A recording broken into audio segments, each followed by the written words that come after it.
Hello and welcome to the Hawks Nest live stream show. My name is Brandon Kane, and I do thank you. You know I do for tuning on in today as we cook our way through what is going to be a very fast off season. We got free agency up on the horizon. Already got the combine in full swing today. Some of the defensive linemen running fast, a particular linebacker having some freakish times out there and what he's doing already before he's even gotten to the 40, just on what he's doing with the vert and what he's doing with the broad jumps and his styles. Got a real short-armed edge out there in Ruben Bain, which may cause him to drop a little bit further in the draft than people are thinking. But it's also a good time. In fact, it's high time that we do ourselves a mock draft. This is going to be officially the mock draft 1.0. I know I presented a bit of a mock from last week's show in regards to what I thought John Schneider was going to do. And indeed, that was really about more of kind of trying to anticipate John's moves more than it is about what necessarily I would do. This is going to be a little bit more along the lines of this mock about what I'd be looking to do from a positioning standpoint, how I'd be trying to move if I was in the Seattle's shoes in this one. So we're going to do a couple of different mocks on this one, even though it's officially a 1.0, because we want to look as to the 1.0 scenario as much as anything else. Where are we picking at guys right now in the process evaluation? What are we looking at as far as possibilities go? This will adjust with time as well, certainly once we get through free agency, as far as then knowing what players will and won't be really truly available for you at that time. It kind of makes the boards get a little bit more accurate as we get a little bit closer to the process. But it's always good throughout this to kind of see where things start and where they evolve to, in my opinion. I think that there's a value into this. Some people don't always think so, but I mean, you even hear general managers talking about using these type of tools as a way to get a better understanding for the different situations that could play out come draft day. So we're going to dive into this. May not be a too long show today as we're into the off-season mode of this. So these are going to be just more probably quicker shows in and out on that side of it. Without further ado, let's dive in. Let's talk a little bit about this. Let's get into this and let's go ahead and increase the size on this a little bit so you guys can see this right and good. That's about good. You guys should be able to see it from there. So we're going to start the draft off. We're going to do the Pro Football PFF one, and we're also going to do the PFN one. I know everybody's got their kind of favorites that they like to run on this. These are the two that I think are the best in the game at this point in time on things. So we, of course, are going to be the Seattle Seahawks. Let's light it on up. And the first thing I'm going to be looking to do as we come around to our pick here is looking to do a little bit of a move back. So we can see the first round has gone with pretty much the names you'd expect to go in this first round. Don't see a lot of shockers here on this particular list. This is probably about what you could count to be the guys that are going to go in this first round up ahead of Seattle by and large. So pretty accurate. You're sitting here with Emmanuel McNeil-Warren, really talented safety. You got a good left tackle here in Caleb Lomu. Ty Simpson will be on the board. I do not expect him to be on the board, so this is one guy that'll be off by this point. You can count on that, giving Seattle one other player a pick kind of above that would be available here, like, let's say, a Zion Young. I think that'd be a guy that very well could still be pushed onto the board as being here. Colton Hood, the guy Seattle Seahawks have met with. In fact, they've met with a lot of cornerbacks here already at the combine, showing that they're going to have an interest in these guys and an interest right around this area of things. What I am going to try to do here is move back just a little bit. Not a huge move back, but let's go back a few different spots here, about 5 spots, 37 to 32. I'm not going to get a grand return on this, but let's go 143 because we're already down to 4th and a 5th round pick in this draft. And so I'd like to try it if I can to pick up a little bit of extra capital. So we drop back 5. Oh, shoot. I messed this up totally. Got to rerun this because I guess I didn't set it to the thing right. Let's do this again here. I thought I picked 7 rounds, but I guess not. All right. So let's try this again here. We're going to go to the Giants at 37. Boom.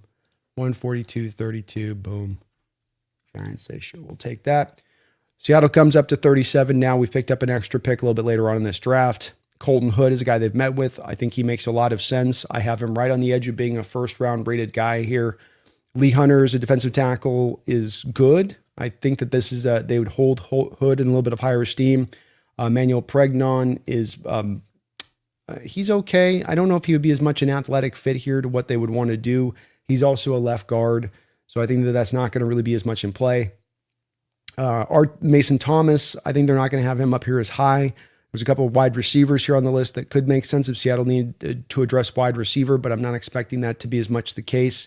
Gabe Yakas is a big edge in theory. Like in theory, he should be a real good fit to the Seattle Seahawks, and he's not a bad player, but I don't know that he's exactly the type of power edge and how he plays that makes him as much of a fit, or as much of a fit here for us in the second round where Seahawks would be selecting. AJ Halsey, fine safety, more of a third round value for me. You're not looking tight end, you're not looking tackle, of course.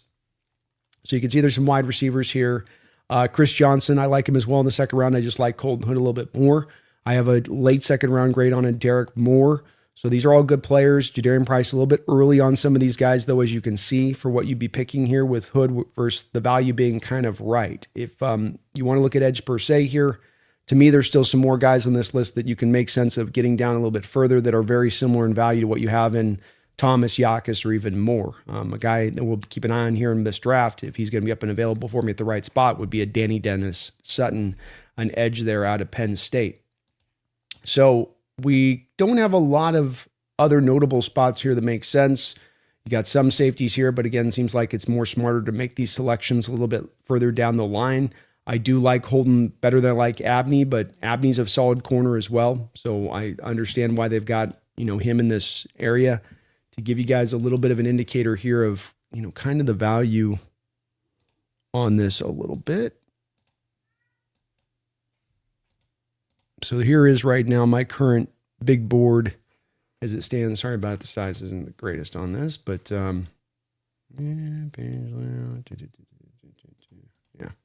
it's a little bit pulled back here. Sorry, hold on one sec.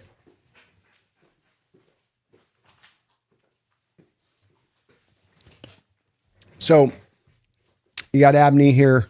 I've got him in the second round. You can see, though, I've got Colton Hood here right at the top of the second round as far as my value goes. Some of these other guys we saw on that list there, Derek Moore, Yakas is a third round guy to me. I'm not as high on these two guys as other. In fact, not as high on these three guys as a lot of other people are. There's guys on this edge list in the second round that aren't exactly, going to make as much sense on as far as the Seahawks go, because I just don't know if there's much athletic profile type fits there's a certain type of edge they're going to be looking for here. So this really gets narrowed down for me pretty quickly when I went through kind of the options on this. The running backs, again, kind of guys more, I think, in a little bit later second round to third round place. Not quite the right spot here. You've had the best of your wide receivers off the board, save for Omar Cooper, who's a good player, but I just don't know that there's as much of a fit or need on this one. Offensive line-wise, I will also say that you will see here, the screen here. You will see here that I believe that they do have as well a Dunker on this. I think Dunker is going to be off the board by this point. So you might see his name up on this. And look, if Dunker comes back around by the time we're picking in the second round and he's available, I think you got to jump on him with 2 feet. But I don't think there's any way he's going to be available after this second round pick by the Hawks. I certainly love the kid. I would jump on him here. I kind of picked him last week as far as John's perspective offseason goes. So, you could flip one for the other out here, and I would not fight you on it between him and Hood. I trust his upside a lot. It's not where he's going to be, in my opinion. With that said, we're going to go with Colton Hood here to open things up with the first pick. We come back around now. We've got safety, Kamari Ramsey, a guy I had John taking in his perspective here in the second round in my kind of mock for John last week. Sam Heck, it's good center. He'd be a decent fit. I think it's a little early for him. Grayson Holton, it's more of kind of a 3-tech. Romello Heights, one of those edges. I'm not as quite sure as his fit here in Seattle and how well that would necessarily work. Dalen Everett would have been an option here if you wouldn't have taken Colton Hood where we selected him. Not sure on Jonah Coleman's fit as far as the outside zone goes. Slaughter, another guy a little bit similar to what you get there with Sam Heck, where these centers aren't bad centers, but I don't know if they're going to be kind of the athletic profile model fits to what you want to kind of add here, or what they're going to be looking for. Connor Liu coming off a torn ACL. His season was cut short in October. He could be kind of a fun guy that you could go and jump on as far as high upside here. I think these are generally accurate to the type of names you got available to you. Chandler Rivers, again, another good corner, inside-outside corner there, but don't think of, obviously, after you just took a corner with Colton Hood, you come back again with Dunker. If Dunker was here, I'd be taking him. So this would be my selection if all things being equal, if this is where we're standing and he's actually there to be had. I jump on him, but I'm trying to make this a little bit realistic for you guys as well in my outlook of this. So there's guys they have rated here that I don't have rated kind of as high. I don't just take the PFF consensus board on this and go, well, My highest rated guy is Claire, so that's who I'm going to go with. I've got other guys that I would have higher here on this spot. And so you've gone with Hood. I'm estimating right now that edge is going to be a need for this team. Even if you get one edge, there's potential rumors out there we're hearing with maybe even DeMarcus Lawrence, going and retiring at this point.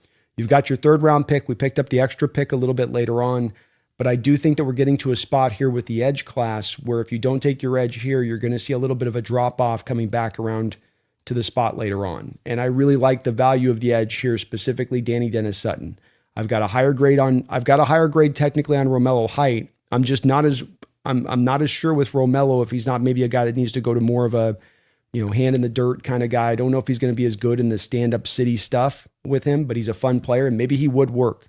Technically speaking, another guy, you could talk me into it with Romello saying, well, I think he's going to have the goods to be able to pull this off. Maybe my comp for him is kind of like a Nick Bonito. It's a little bit more of that. I'm going to work off contact guy. I'm going to try to use my dip. I'm not as much of a power, set the edge hard kind of guy. That is what Danny Dennis Sutton is. He is a guy that's going to be an ass kicker out there off the edge, set that hard edge on that side of it. I've got a higher grade just at the end of the second round rather than the deep third round. I think some of these PFF grades still haven't been kind of updated for where these players are really going to go. Sometimes they're late to get that stuff updated.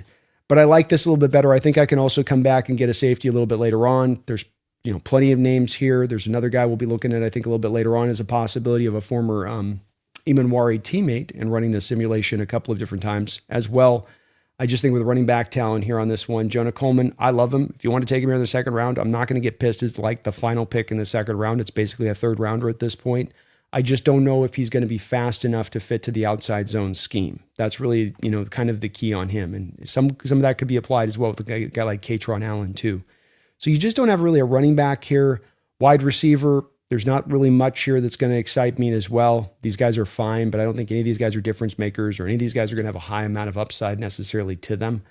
So you do start to get a little bit locked in on where the best value might land on this. There are some defensive tackles who could be interesting. Dominic Orange, Darrell Jackson Jr. Certainly stand out here as possibilities, but I'm going to find myself heading back around here to the edge group and really liking, I think, what we got the edge. Kyle Lewis would be a possibility here. I've got him and Jacob Rodriguez right neck and neck. I think Jacob's a guy who's going to fit as a middle linebacker to a different, more downhill type of system and what it wants from its linebackers, less of the read and react stuff. Kyle can do a little bit, I think, more of that than Jacob can. But with all that being said, I'm going to go more as far as my value goes. I've got the higher grade on Danny Dennis Sutton. So I'm trying to go to value as much as anything on my particular board to, and again, to show you this, because I want to kind of show you guys how I'm arriving here a little bit through the process if I can. So I'm sorry about the size here. Yeah, we can increase the size. There we go. That'll increase the size. So you can see here with this that I've got Danny Dennis Sutton technically right below Romello Height. They're right neck and neck here as far as, their ranking, their rating goes on this. And it's more about middle of the second roundish, as these are all just kind of second round grades across the board and how they appear. So you could go potentially linebacker here. It's kind of a quiet need when you look at some of the situation they're going on, even though you got some depth there. I think you do have Jones going the final year of his contract, and Tyrese going into year 3 here soon enough and you got another year of Drake Thomas, so it's not a desperate need, but it's a potential item on the table. You can see why I'm avoiding going defensive tackle here, is those guys available are more kind of to me right now where we're standing in the draft of in that sort of fourth roundish, kind of range. Same going, with the wide receivers that are kind of available here. Lineman here could make some sense as well. But the guy that we're going to go with is going to be Danny Dennis Sutton with the pick 64 here. Keep heading on. Now we get down into the third round. So we've taken so far corner and we've gone for edge help here. Get to the third round. We've got Zaki Wheatley, safety. Could make a little bit of sense here. Going down the line here, we got another corner. If we wanted to double dip down on corner, you could maybe make something work out there with that. So it's going to get a little harder here, kind of picking through on which guys we want to pick through here. Let's take a look first at our interior offensive line. It's kind of light in there. Not a lot of great names on there to pick through on this. So you're going to be kind of stuck in this draft when it comes to that. Running back wise, Singleton coming off a broken foot. Seth McCowan's good. Got a little bit of a later grade for these guys on it. I do like Katron Allen quite a bit. It's going to be very interesting to see where he tests out from a speed standpoint. And we go to defensive tackle. We got Darrell Jackson Jr. in there, who tested with really long arms here today. Could be a really good run stuffer. Hey, Pumpkin. All right. Go ahead. You're good. Okay. And Darrell Jackson's a guy that's going to have a lot of pull for me right here. Obviously, safety becomes another spot that we could look at here, where Zakee Wheatley is a guy that I do have a 3rd round grade on. So, okay. So we've got Zakee Wheatley here. There's a draw there with him on that. Well, looking back over here at the corners.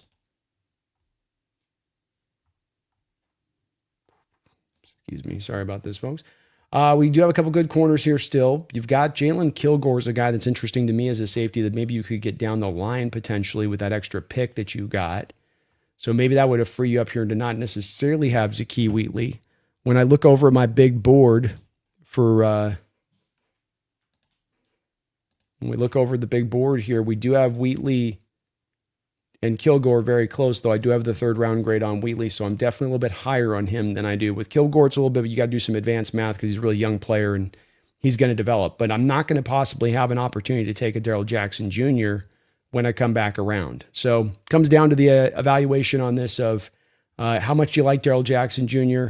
Like it quite a bit with Jaron Reed and I think DeMarcus Lawrence. There's a really, or not, with Jaron Reed and with both him and Leonard Williams, can't remember, my brain's not working today. Both guys could be going into the final year of their deal. And a little bit of what you want to do roster building wise is get up ahead of that rather than being highly reactive to it next year per se.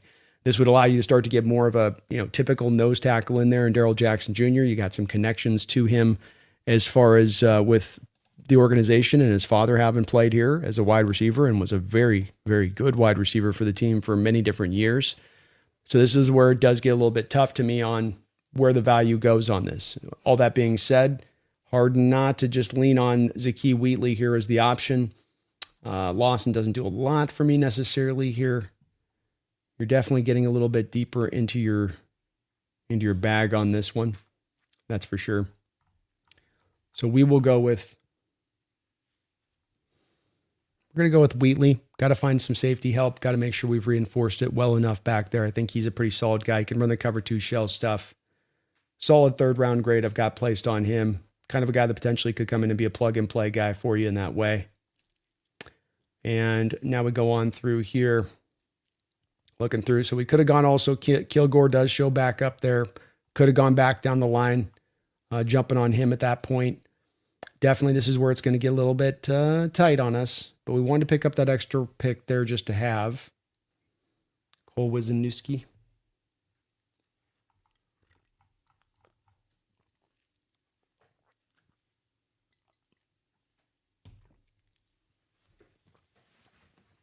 All right, so we're round 5. And this is where you got a couple different directions you can go.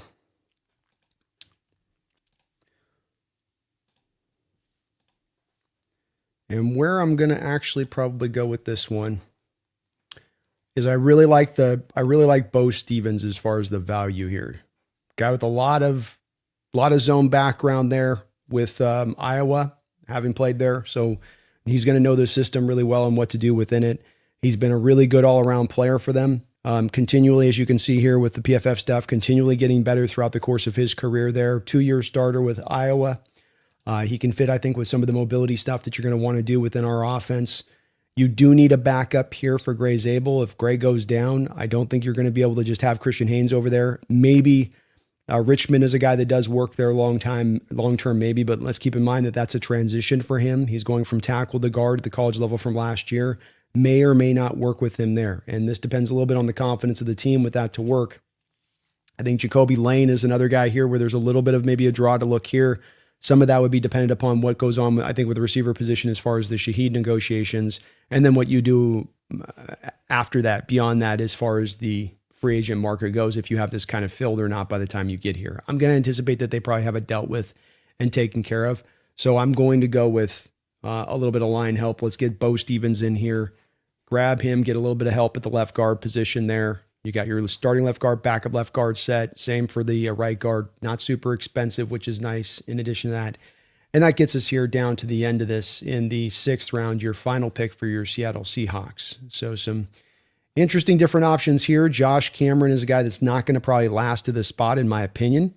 It's a possibility. He's a very hard kind of receiver to evaluate because he's such a bigger cat. I mean, he's a guy that's, they say 6'1", 224. He's 6'1", 230. That's really about what he's truly running out there. So he's kind of an interesting guy as far as a possibility goes. Zane Durant's not going to last this far at this point. We can absolutely say that positively. He, I think, tested with one of the fastest 40 times here today, and I think he at least will end up in probably like the 5th round when it's all said and done there for his standpoint. The guy that I like as you go through this, TJ Hall, this would be another spot where John's definitely double dipped on corners before in the past, and you could potentially here, but I think you're already bringing Nehemiah Pritchett back. You're going to draft Colton Hood here. You're probably signing Marlon Humphrey.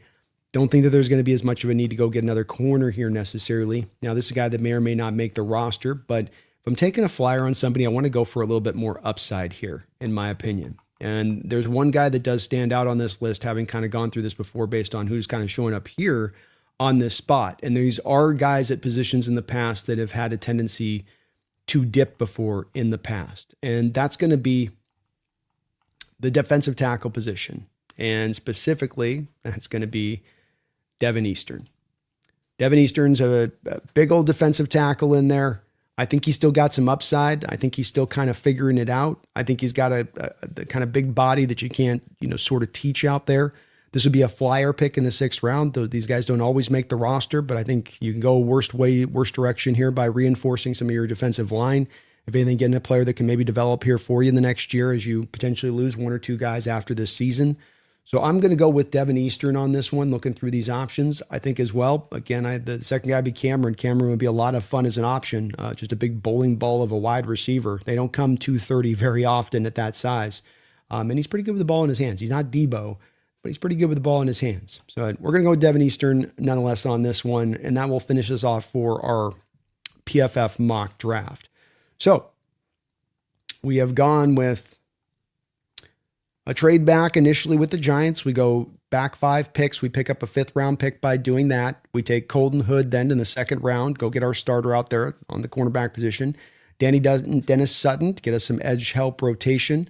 His running mate, Zakee Wheatley out there, safety and a cover 2 shell guy, can do all that kind of stuff in the defense, got a fit to do it. You go back to the defensive line with Bo Stevens. And then Devin Eastern, you go get a nose tackle out there, a big nose tackle that can take up some space, be a helpful hand potentially in the run, potentially long term. And he's got some upside to him that you wouldn't typically get when you pick into the 6th or 7th round. So that would be my selection here. We'll save this. I need to reference this, and let's do the PFN one. And with the PFN one, I'm just going to pick it straight up. We're not going to. We're just going to run this one true and clean and free and all that other stuff. So this one won't be anything with any kind of bells or anything. What we are going to do, though, with this one is the PFN one, we're going to choose the consensus. Consensus is always, in my opinion, the most accurate when it's all said and done. So let's choose consensus and see what happens here. So on this one, we're just going to pick straight up. We're not going to dial back here. We'll just go right in the pocket here. We got a 2nd round pick by Atlanta. I would certainly jump all over this if Atlanta was offering this. So I'm definitely open to trading here, but that'll be for future mocks. Future times, future mocks. All right, we got Colton Hood again here. Caleb Banks is really fun, but I don't think he's going to be quite the guy that they're going to want to run to here on this one. Zion Young as well right there. So I took Colton Hood in the last one. Let's be a little bit different on this. I think you got the grades very close to each of these 2 guys being between Zion Young and Colton Hood. They're probably very closely evaluated, I would expect, by the Seahawks, and they are by me as well. You go down the list on this, nothing that's really jumping out of these guys here that's going to overtake that. I like Zion more than Derek Moore at this point. Don't think you're going the safety there early. This is a pretty straightforward one to me between Zion Young and Colton Hood. Caleb Banks makes some sense here, but here's the thing about this. Let's be realistic with these drafts too. Caleb, after the way he tested today, And already kind of what you know about him. It's really about an upside here. And this is a draft without a lot of upside type of guys. It's a draft with a lot of high floor type of guys. And Caleb's one of those few kind of unicorns in this draft that actually gives you a little bit of that. That's going to cause him to get taken in the first round, in my opinion. So we come back around here to this. You've got Hood. Zion Young makes some sense here. I think Anthony Hill, who talked about being a Seattle Seahawks fan, which was pretty cool at the Combine, he makes a lot of sense as well potentially here. But I'm going to go with Zion Young as the guy here. He's a power edge, fits perfectly into this defense for what he could supply. And probably a little bit early here for him, but I don't think he lasts if you trade back very long either. I think he'll be an edge that kind of stands out to a lot of guys, a lot of people. All right, come back here into the second round. We've got Kamari Ramsey, safety here. Makes a lot of sense. I didn't trade back, so I got to get while the getting's good. Malachi Fields had himself a really nice Senior Bowl, I believe, out there. Did well with that, but I don't want to go quite there. We got Zeki there. Kalen Rutledge, like him a lot as a right guard, but you probably got to go with a little bit more value here. Safety, again, makes a lot of sense to me on this one, but I can't be bowled over by what I'm seeing there. Now, again, this is one that does have as well. It's like both of these lists have got, where did I just see him? See, both of these lists they have Dunker listed as a guard. They've got both of these things with Dunker lasting to this spot. So that's pretty interesting to me that you get them both. I don't think he lasts this deep, and I don't think he lasts to the end of the second round. I think that'd be unrealistic if I were to select him here. So, like I said on the last draft, if he's there, I'm jumping on him with 2 feet at this point, especially, but very unlikely. So let's keep this into kind of a realistic territory of things if we possibly can. I really like Ramsey from a value standpoint here. Going through these and just not guys for the end of the second round I'm quite loving up as much in this spot of things. Some good players here, but Dunker's nice, but some of these guys are more third round, fourth roundish. Even with Ramsey, I kind of have more of that third round grade, but to be honest with you here, I don't really have a second round grade on these guys with the exception of kind of Dunker here. Rutledge would be a third rounder. Joshua Joseph's a third rounder. You've already grabbed an edge too. So you do have a little bit of a spot here where this is where you feel a little bit of the weight of the draft, of there being not necessarily a lot of guys here. You've already taken your edge with, you could double dip on edge here, especially if we end up having Lawrence retire with Danny Dennis Sutton as well, and then pair him up with Zion. But you're kind of stuck here, kind of feeling the brunt of the fact that this is a little bit of the weaker draft on this by this point in time of it. And so we'll come back to value. Let's go with Kamari Ramsey at the end of the second round. You need to find a starter there long-term. Don't think Tayakata is going to be here long-term necessarily. And that gets us back around to the third round here, our second to last pick. We've gone with so far Zion Young, Kamari Ramsey. Again, you got Danny Dennis Sutton sitting in there. You could double back down on edge. Katron Allen in here, a third rounder as well. Let's see what we've got, though, as we go down the line on this one a little bit. This is where it's going to get tough. This is where it gets a little bit rough and tough on this one. See, they got Josh Cameron at 133, so that just shows you there's a little bit of a variety on this one in the outlook of situations. So Zion Young, Kamari Ramsey, and I think right now Dylan Everett's going to prove to be probably the guy here. Dalen Everett is going to be the guy here. So I've got Takario Davis is a little bit more. You're going upside with Washington Kid. I do like him, but Dalen Everett's just a little bit more certainty at this point as far as what I'm getting. And I like Dalen Everett more than I like Will Lee. With Will Lee, I've got I got a fifth round grade on Will Lee. Dalen Everett, I've got a second round grade. Like him a lot. Late second round grade on Dalen Everett. So I think I'm going to go with Dalen here. I'm not as big a fan as Dominic Orange as others. Dante Corleone's kind of small. Don't know if he quite fits to this defense in that way. We went with Bo Stevens on the last one. Certainly in play here. No center really exciting me much on that. Katron Allen's nice, but I think I like better going the other way with this with the corner. And corner's more of a need, too, on top of just liking the player better. So I'm going to go with Dalen Everett. And that's going to take us down to the 7th round here.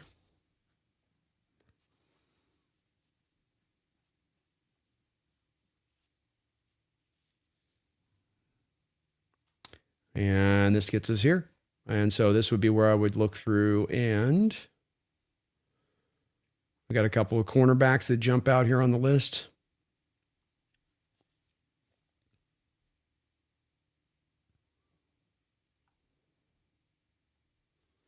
Kind of down deep on the bodies here now at this point. And I haven't looked, in all honesty, I haven't looked at all of these names, so I won't spend a lot of time on this one. To me, cornerback looks like it's kind of the value here. Colin Wright's a guy that I do like his tape a lot. And I think he makes a lot of sense here. He's another outside guy. You just reinforce the corner position and try to soup it up if you can. But I think there's a couple corners here you can go with. And I think that they could all be fairly solid here as far as being players in this league. But I do like Wright a little bit more than I like Ephesians Prysock out of Washington. So we'll go with Colin Wright here to finish us up. But a couple of those corners in there, you could go with a kid out of Notre Dame there, DJ Harvey out of USC. There's a couple guys in there that can make a lot of sense. So Zion Young, Kamari Ramsey, your first 2 picks, come back, get Dalen Everett there in the 3rd round, reinforce the defense up here, the edge group, the safety group. You're going to lose probably Kobe Bryant in free agency. This would be a replacement for that. You're going to be losing Boye Mafe as an edge. This would give you a replacement plus I just kind of help you, top it out again. I think you're a year out from now. You got to make a better decision when it comes to the edge group because you may be moving on from Mafe as well this offseason, which gives you 2 edge replacements, number one. But even if you don't move on from Mafe this year, he's only got 1 more year under his contract. Lawrence is only going to be here for 1 more year to estimate. And then you have Derek Hall as a free agent after this year. So you do have to get a little bit in alignment with this edge group and try to figure something out here long term. Zion Young is a guy that I think fits really well into this defense with his physicality, his size. Kamari Ramsey is a do-it-all safety. He's done it literally. I think he's even been used in the slot, misused at times in the slot there with USC, but he can do it. And then Dalen is a just good all-around outside corner. Georgia's produced a few of these recently, and he's I think he'll be a pretty good one. I think he'll be a solid starter in this league for you. So those are my 2 mock drafts. Let me know what you guys think today. If you can, hit that like button, but please do let me know in the comments here or down in comments after the video is posted if you can. Love to hear your feedback on it in this one. That's the way I kind of would like to sort of go here with this one. But I do think you're leaning a little bit more heavier to the defensive side of the ball, despite, as strong as the defense has been here the last year. I do think that there's a little bit more of the room there to make the headway, especially if the team operates as you run these mock drafts by that value-based model and not the model of, need and trying to fill the holes, but you're trying to grab the guy that you got highest rate on your board. I think that takes them to the defensive side of the ball when their picks come up specifically. But that'll be the fun part. We got the combine in full swing here today, which is cool. Want to thank, if I can, the sponsor of the show before we get over to you guys into the chat, which of course is going to be Sleeper. Sleeper's #1 sports app running today, and right now they've got these over and unders that are great. You can get up on the who you got as far as the team right now. Seattle is right now looked at as the favorite to get back the bowl next year here on the Sleeper app. You can take advantage of that. You can take advantage of this one as I have, as they let you actually make your pick on who you believe will be the #1 overall selection on their app. So I went with, it's kind of a hard one, Fernando Mendoza. It's pretty no-brainer on this one to me that he's going to be the guy to go. You never know on this one. Somebody can swoop in and do something at the last minute, but I've gotten down on Fernando Mendoza. That's going to be where I'm at on it. So even though football season has passed, there's still options. You got basketball. You can get into daily fantasy with that. We got baseball on the horizon. You can combine the two. You think you know sports, put that knowledge to the test. Utilize the Sleeper app today. And of course, terms and conditions do apply. Please do see their site for details, and don't be gambling money you don't have to spend. Shout out to them, though. Big thank you for sponsoring the show throughout the course of this year, as they have. Thank you to you guys for taking advantage of that. And let's see where you guys are at. You got any questions or anything? Just Hawks Nest Brandon B. And like I said, we'll probably be, I know I always say this, but today will be the case, probably be a little bit quick in and out because we're in that off-season standpoint of things. So we'll just kind of breeze on through, see where you guys' head's at, and what you guys might want to talk about.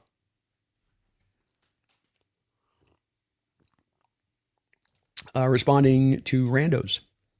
No way we grab Colton Hood over Chris Johnson if both are available. You could talk me into Chris Johnson being more valuable on your board to me. My difference between them is pretty close as far as those two guys. So it is a possibility. The team did meet with Colton Hood. So he was one of them. I think Brandon Cisse was another one, or Sissy was another one. Prefer Moore over Sutton for edge and Johnson over Hood. So we got some Chris Johnson love out there. And I like Chris Johnson. I do. So I'm not an anti-Chris Johnson guy. Just liked Hood's upside a little bit more. It's a good player. I think that there's a little more of a top-end ceiling to me with Hood than there is with Chris Johnson. But I think you also could make the argument that Chris Johnson's a little closer to his floor and able to get out there instantaneously to start versus Colton Hood. I do think I got Moore, I believe, as well. I got them neck and neck. So Moore and Sutton to me are just neck and neck on that one, Chris. Just like with the Johnson Hood argument, you could talk me into one or the other. They're so close on my board.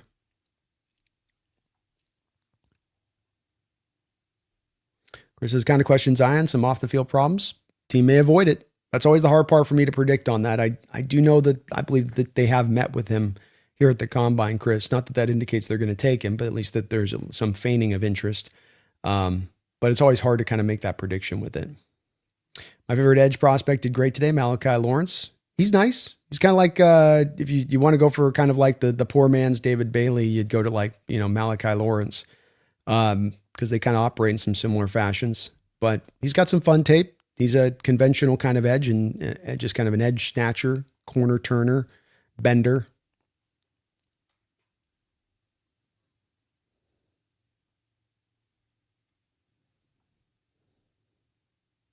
Pumpkin, you're getting some love out there.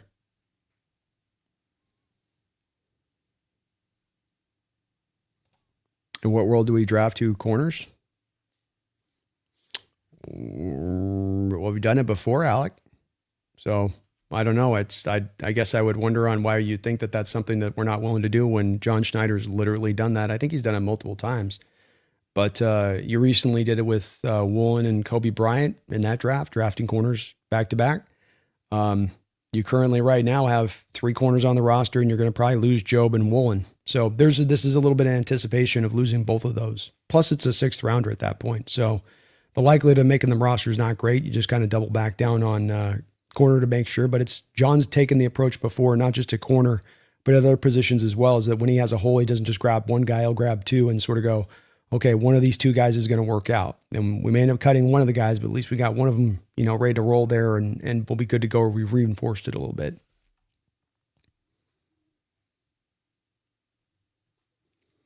Yeah, D-Law might retire this offseason. It's a possibility. We would find out on this probably pretty quick. Jay Hawk, no receiver in the mock B.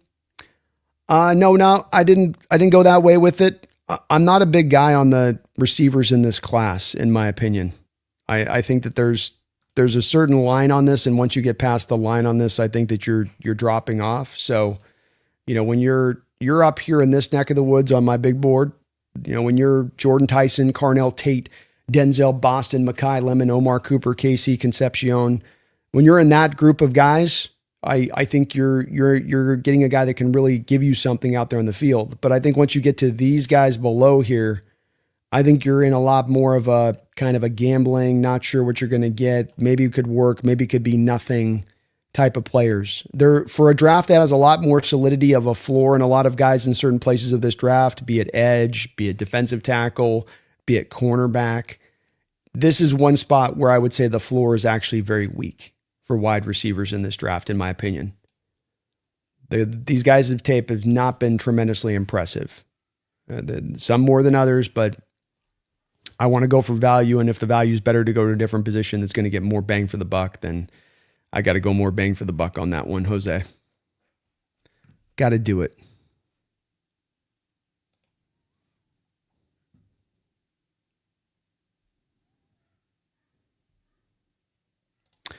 Pearson says, what do you think about Malachi Lawrence? Seems like the right size and just blew up the combine. Yeah, he is nice. There's kind of two styles of edge that exist now in the NFL. There is the big bully power edge that is going to be out there to basically manhandle tackles and work within a certain suited style of defense. And then there's going to be the quick, bendy, first step quickness, ghost move, dip move, round the corner, flatten to the quarterback. These are the skills that they bring into play. And with our system and structure defensively, it does not necessarily mean both of those two style of edges work in this style of defense. And I would wonder with Malachi if he's got quite enough from the power edge standpoint of it to fit to what we want to do, or if he's going to be more of a get up the field, go snatch the edge kind of guy. The kind of edge that we're looking for is going to be more of the under control, walk them back kind of powerful edge off that both sides. And that being the case, it wouldn't on the surface of it to me fully kind of add up as to why he would be necessarily the right guy. He's a really good stunter, which would fit in really good to our defense off the edge. He's definitely the quickness and speed that he tested by today shows up on tape. But that would be my one question on this, is that this team, since Mike McDonald has come in, has not really looked for the twitchy, go snatch the edge kind of edges. You're going to let Boye Mafe walk as kind of one of those kind of guys that's kind of how he operates. And you're kind of more than happy to let him walk out the door this offseason. And of course, in DeMarcus Lawrence, he's not a snatch the edge guy. He's a work off contact power guy. And that's where I would go. I think that they're going to look for that, continue to look for that kind of style of edge that fits exactly to this defense in that way. And this is also the style of guy that fitted tracking it back to the Baltimore Ravens and the type of guys that McDonald was looking for in that defense. So I still need to try to find a way to do a little bit more of a deeper dive. It is hard to kind of quite find all of the great tape Pearson from UCF. I can find a highlight reel. I can find some snaps here or there.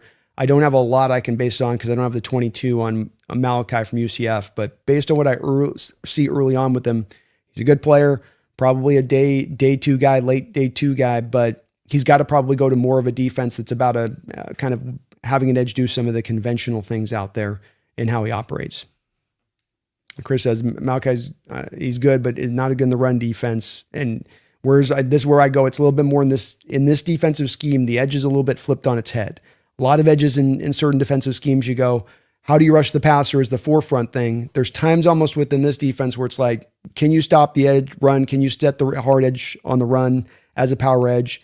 And now what can you do as a pass rusher? It's kind of like that comes first, and then we want to learn about what you can do as that. And that being the case, it does have me a little bit, to your point, Chris, shied away on this one, just to a degree.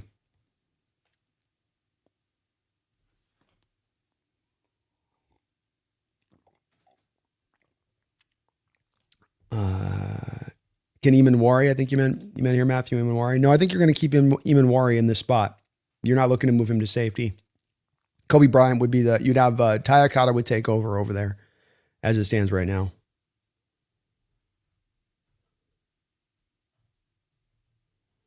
I'm not sure who you mean by Emmanuel there, Matthew. I think you mean I think you're trying to type Eamon and it's spell checking you.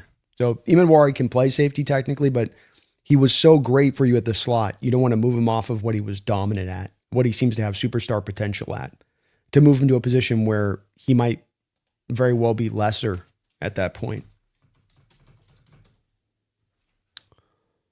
Pearson says, what do you think about Mike Washington? Mike Washington, the running back out of Arkansas, fits to a kind of a model. Arkansas is kind of a weird school. For whatever reason, they've had an affinity going back to Darren McFadden with long-legged running backs.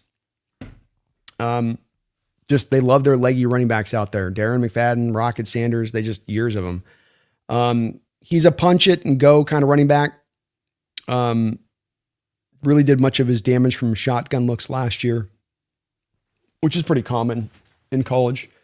To get to his best trait, he has to get downhill fast because his best trait is what I'd call 5-yard quickness. So he's not really a 1-2 yard quickness guy. Get him to the 5 yard. Now you start to really feel that step in. So not first step quickness, but kind of couple step quickness. If he can get free with 5 yards without contact, his gear kicks up. and he has plus size for the modern NFL that allows for explosive power to come with that. Within the speedier uptick, he can swerve tight, keeping his speed. He does run upright, but does well to get behind his pads on contact, can punish defenders and finish runs. Solid out of the backfield catching passes. Burst to the flat is especially effective. He just gets there a beat faster than you normally expect. I do think his legginess can get in the way. When you're running back and you're high cut like this, Pearson, when you're trying to change direction, sometimes it can be problematic. And so, when he's up to speed, he's going fast, the cuts are good. If he isn't up to speed, now he's got a cut. It can feel a little bit like the tugboat turning in the bay going on a little bit there. There's not many moves he's going to give you as well. He's going to kind of do like speed cuts and a kind of like a pairing stiff arm, not even a full on baby Marshawn stiff arm, but he just kind of uses it to pair you off of contact. So he's good zone running back. The size speed combo's nice overall. I don't think he'll have the quickness part of it, but the size and the speed combo will be nice for NFL teams because a lot of these running backs now are coming in at sub 200 pounds, Pearson. But I do think that there are some limitations to what he has there, which is why I have him kind of drop back into more of kind of the fourth round range of things. So I think that there's going to be some limitations to what he could do. Ruben Maine had 30-inch arms. Will he drop? It's possible, man. And I'm growing very concerned at the moment here that he drops down far enough to where the Rams can jump up and go take him, especially if they're looking to potentially move on and not sign Byron Young this offseason. That has me a little bit concerned.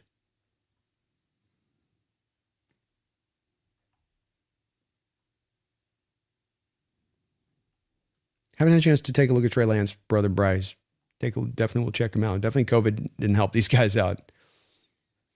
Kendrick says, what do you think of T'Vondre Sweat's trade? Do you think John was interested at all in acquiring him? Boy, at that price, you have to wonder, right? It's an odd trade because you look at the Titans on that and you go, why are you moving off of him? He's been very solidly rated. He seems to be a good player for you. There was the DUI thing when he was coming out of college. And when I look at these trades and I see a player that's good on the field, but had some character concern stuff coming out with him, a guy that rocks about 360 pounds and what he weighs. And when you get to that kind of weight as an NFL player, you start to wonder a little bit about work ethic and commitment. So, maybe at the Tennessee standpoint on this, there's a little bit of a ticking. We don't know how much we're really going to get out of this kid. How much he really cared. And I'm making guesses here because on the front line of it, it just doesn't make any sense. It makes sense from the Jets' perspective. They're not looking at working with that edge long-term. They were going to be in the process. We were even looking at him moving into this offseason or at the trade deadline last year as a guy that you could look to target. So them moving off him makes complete sense. They're kind of done with him. But the Titans to be done with a player that's being effective for you on a defense that's pretty devoid of much talent outside of that was kind of strange.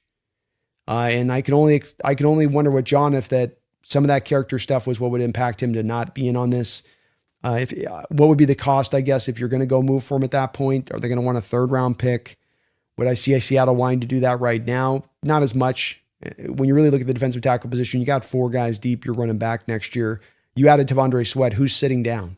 Who's the 4th? Who's the 5th edge? Who's going to have times at that point? Who's not going to be active come game day? Don't think you're going to want to do that to any of the rest of the guys. So if there was more of a hole there, I think you would have jumped on it. But surprising trade from the Titans, and it definitely would lead me to believe that there's something going on with T'Vondre behind the scenes that's not great.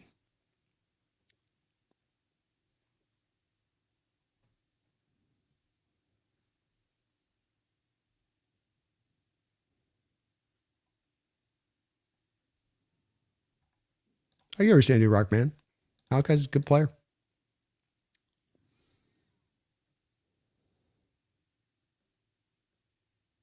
High scoring defense all time. I'd take that beast mode. Oh, Emmanuel McNeil Warren. I like him. Yeah, he's a good player. He could definitely take Kobe's spot. I think he's certainly a possibility in the first round for Seattle at 32 if he falls that far.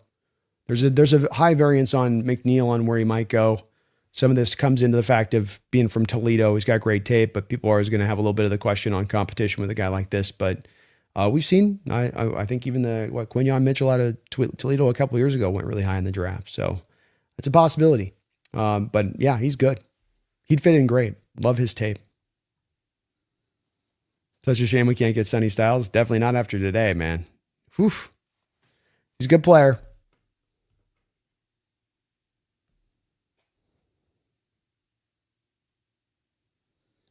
Would I like Brandon Cece, opposite Spoon in the secondary? Yeah, he's a good player.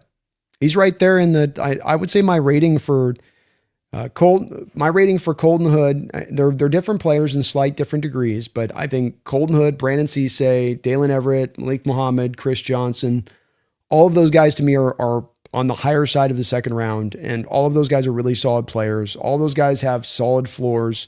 All of those guys to me should be guys you could walk in here and who could be pushing to start really quickly. Yeah, I like Brandon a lot. Good all-around players, most of them. And I think all of those guys' cases I just mentioned, they're all pretty good tacklers on top of being good cover guys. So you get a pretty complete player who's right there at his floor and ready and good to go. It would make a lot of sense. He's good.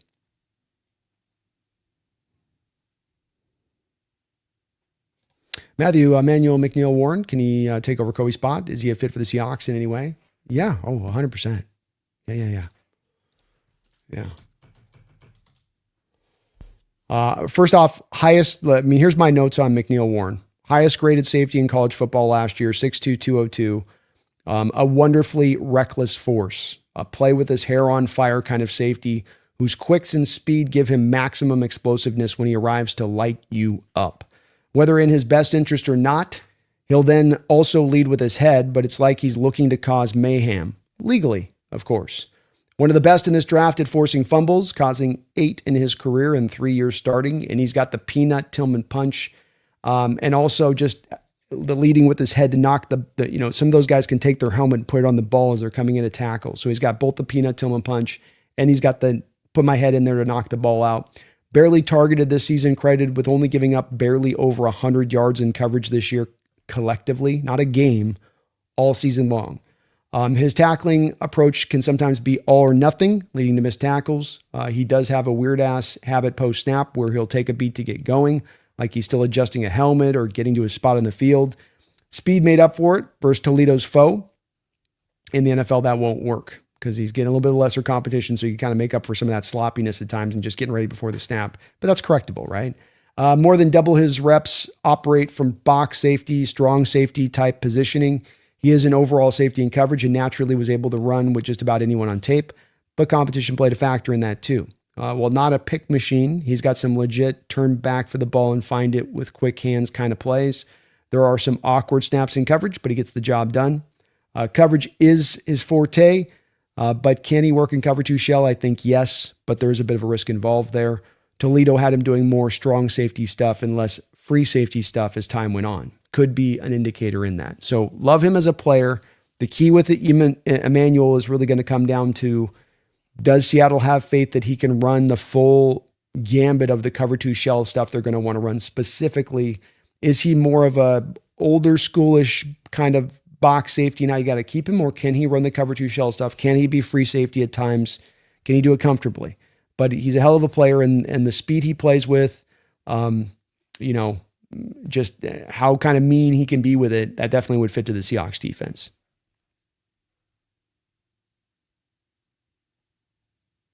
JK says trading back in the first makes 0 sense in this draft. Second is the round to slide. Make that argument for sure. Misfit Dunker, Lawrence, and Washington, my latest mock. Okay. Not bad. Not bad. Lebanon B. If we sign Kanon, can we get a first or a second round trade for him next year? No.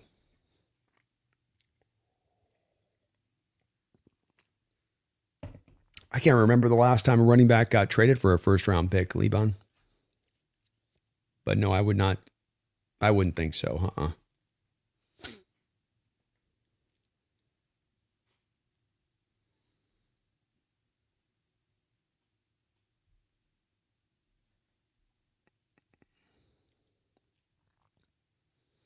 Thug Sweat wasn't a fit for Salah's defense, and Johnson had his best season, including a Pro Bowl under Salah.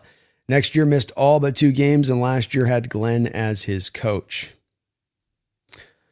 Yeah, I can certainly understand the one to bring Johnson in for sure there, Thugs. I don't know if Sweat, I don't know isn't as fit for his defense.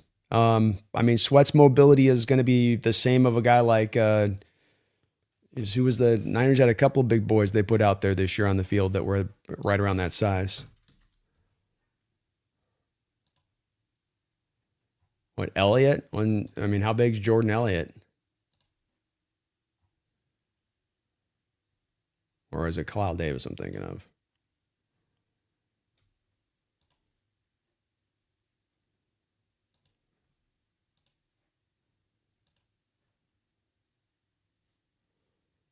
It was like Kyle Davis bigger than his listed weight, but he's legit 350, so maybe that was a bit of the case there at play.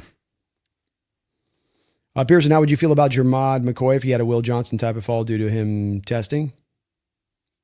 He's the number one corner in the draft, in my opinion. He's one of the few guys out in this draft that in the first round has a lot of upside to his game, true upside to his game, where there's a lot of even first rounders that I don't know if they've got a lot of upside to their game. They could be solid players, but I think they'll be solid players more than they're going to be stars. So Jermod's got star potential power there that he brings. When you get into it being basically second round, which is the last first round pick is basically the second round at that point, then that's about the right time to take a risk like that. I'm going to get maybe the best corner in the draft. And I get him basically at the very last pick in the first round you're that's one of the best parts of being the Super Bowl winning team is you can be in a position to make that kind of risk. And it's not going to decimate you if it doesn't work out. Whereas other teams have got to live and ride or die on their first round pick a little bit. So yeah, I would be willing to do it. I think he's significantly more talented than the other cornerbacks in this draft as far as upside goes, as far as where he could end up finishing up as a player. So yeah, it probably would. Thomas Cox, thank you for the $5 donation. Thomas, what is your opinion of Seattle trading for Thibodeau? Kayvon Thibodeau is a Hawk. I'm not a big Kayvon Thibodeau guy. Going back to college, I don't know that this is a guy that really loves football. And something that stands out to me about this team and what you built here, Thomas, is you have a team that are guys that live and breathe football and that they love the sport and they love getting out there on the wide lines and getting after it, in between the wide lines and getting after it. And with Thibodeau, he just feels like a guy to me talking about, what he wanted to do after football, even in college coming out. He doesn't strike me as a guy when I watch him play on the field that's bringing a lot of fury and fire to the position and what he's doing. I think he's very talented. I think he's got good size, but I don't think he really loves the sport. And I would rather add a roster of guys that all love the sport in the same way we did last year, rather than adding guys that are really talented that just kind of like the game or have distractions that would take them away from the game and their concentration. I don't think he's particularly developed much further coming out of Oregon as a player, really. I think that's a little bit of indicator of the fact that he's not a guy that's necessarily all ball all the time. That's kind of what it takes to get there, is you got to constantly be working at your craft a bit. So I'd had some big questions with Thibodeau about him as a player on a couple different parts, but I really have found myself evolving over the years, Thomas. We're looking at players that I have questions about their love of the game. I'm out. I'm just out. I don't want a guy that's going in there clocking in and clocking out every day. I can go find guys that love the sport. And I learned as much as anything about this year. There's a synergy you create in the locker room when you've got 1 through 70 that feel the same way about the sport in that way. Likewise, I think there's a lack of synergy you create and a lack of momentum you create if you have too many of these type of guys that are just some of those guys just punching in, punching out. It's just another day at the office. I don't want that. This is just serving. This is just an ends to serve a means for me. That's all this is. I don't want that. I want a guy all about ball. I don't think I got to sacrifice it. I don't think I got to go sacrificing talent to find that guy. I think I find a talented guy who's also all about ball without having to sacrifice like I'd have to for Thibodeau there. But he will be probably on the market here this offseason, to your point. It's a good question, man. Thank you. Agreed, Thugs. I don't think K9 is replaceable in this draft. Not to the same level of talent. Jermaine Johnson, the edge. Tez Johnson got traded from the Jets, their edge, to the Titans.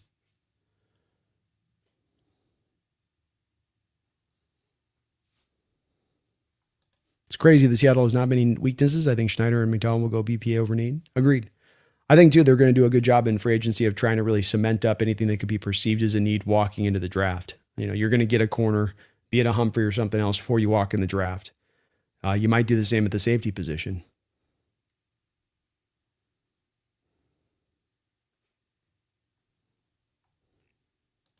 I got to look at VJ Payne, JX. Haven't had a chance to take a look at him quite yet.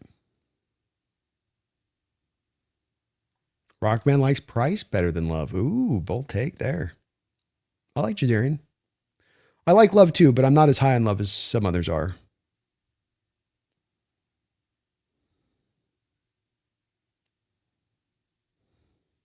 How you doing, Tim? Tez, I haven't had a chance to take a look at Kelly Jones. I'm definitely firing through about 3 or 4 prospects a day right now. It's kind of the goal. So I'm really trying to lock it in overdrive right now, but haven't quite gotten to those yet. If K9 leaves, ask Thomas, would you trade for Kamara or draft running back like Jadarian Price early? I would not trade for Kamara. His best days are behind him. There's a lot of data you can get from New Orleans Saints fans last year looking at Kamara, believing that he was holding back that rushing attack where he's at in his career just as a running back. That's kind of their take on it. Jadarian Price is a guy that I have a late 3rd round grade on. I'm not as high on him as other people are. If you want to take him at the end of the 3rd round, if K9 left, or you took him at the end of the 2nd round because it's a little bit of a need, then I get it. I would.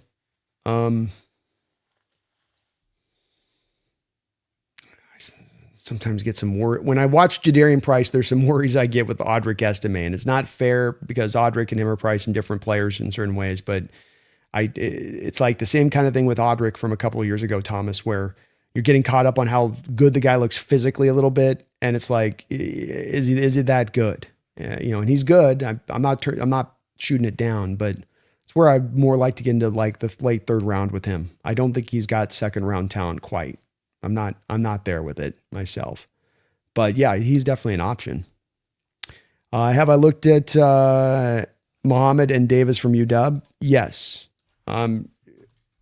Davis is really kind of an upside guy. You're really swinging a big lean corner, kind of in the mold of a little bit like a Brandon Browner, not quite the physical like bully out there, gifted with really long arms. Line him up in press coverage, just let him beat up the receiver and run with him. Really good makeup speed for a guy 6'4", 200 pounds. Really good makeup speed, solid ball skills. Injury cost him last year, right? Where you really want to see that final year of improvement, and instead injury kind of came up and hit him. Not that he was bad prior, but just that if you're looking at selecting him where he was ideally on his pathway to head to, that's something you were kind of looking for. I think he's an above average tackler. Love the makeup speed, especially with him, because you can have separation on a route with him and suddenly you throw the ball and he's able to catch back up on it.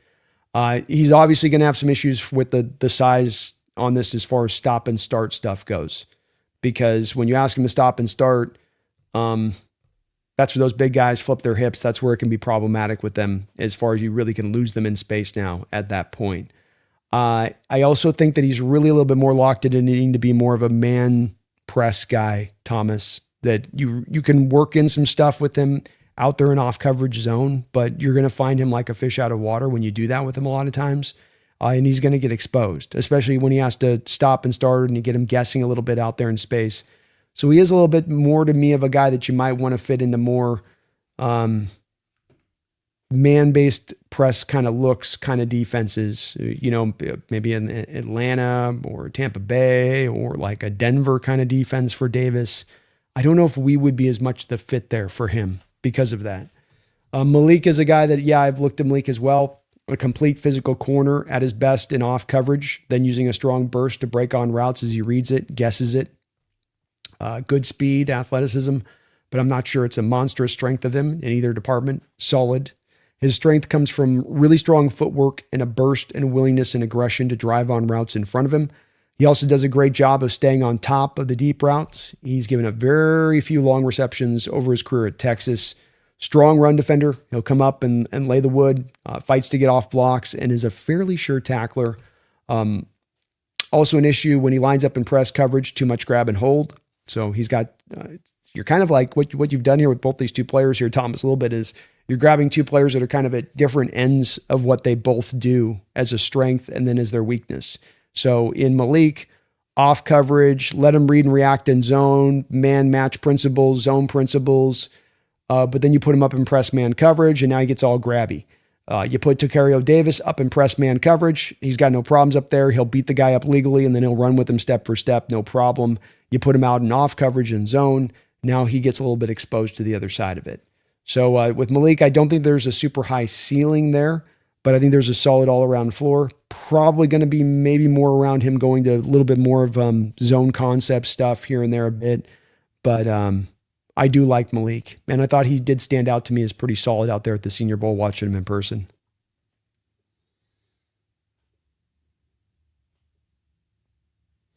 Jock quarterback coach Gerard Johnson got let go by the Texans. Could be our quarterback coach. He could. I think that position is still open. Kevin, thank you for reminding me that. Please do hit that like button if you can for me, please. Really would appreciate it. Mick says, hey, Brandon, did you see how good the grades on the NFL report card was? There were so many A's, you can tell that the organization is so well put together. Yeah, I think that they do a lot of things on the back end that they're doing as much as they can to make their situation look as good as it can to players across the league, and how they take care of players in science and sport, and just being a pro player friendly organization on the whole. There's some organizations I think that operate with more of a cutthroat manner.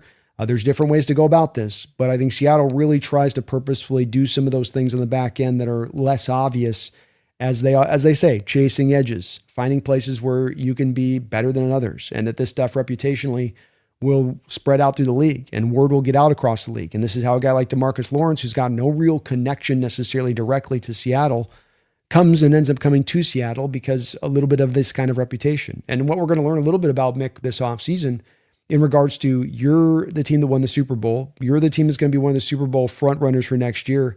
Does that bring ring chasers your way? On top of not only your winning organization, not only on top of your Super Bowl contender, but then you have all of these A's you're getting on the report card for how well you treat your players and how happy players are in playing here. You feel like that if there's anything that would bring everything together to actually draw you a player to your midst, who you can maybe then get at a little bit of a discount because of the fact that they're coming to chase a ring. It'd be interesting to see if it plays out like that this offseason.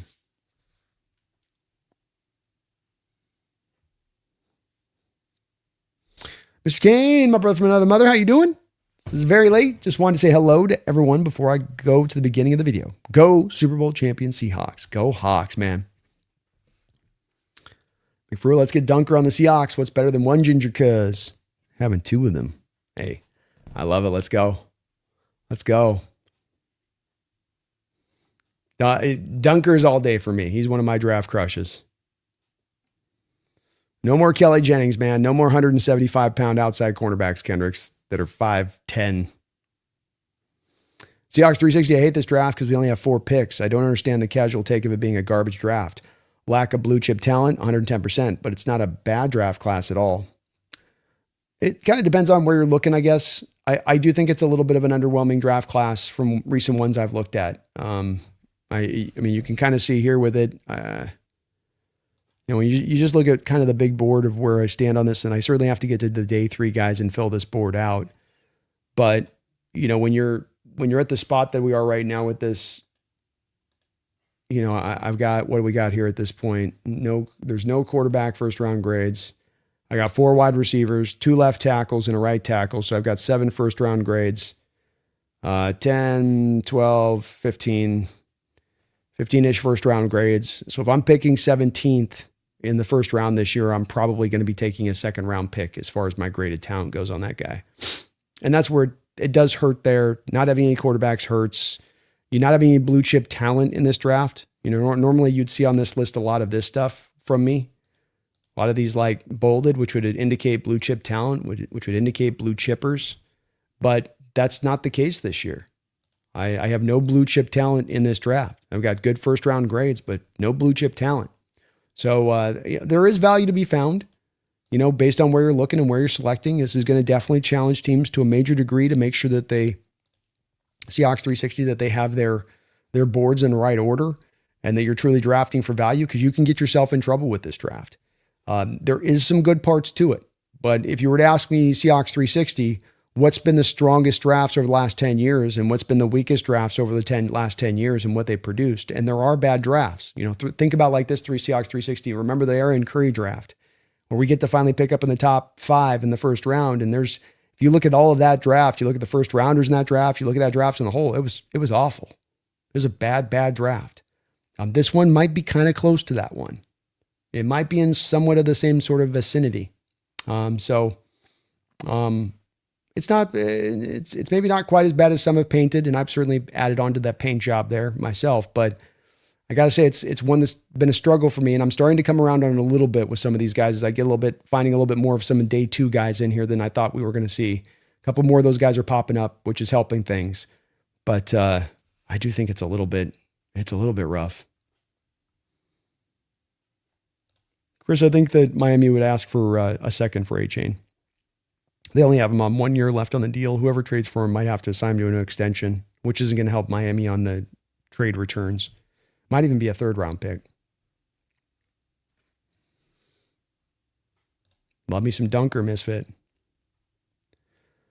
Sean says, B, who do you think is the most talented prospect of any position in this draft?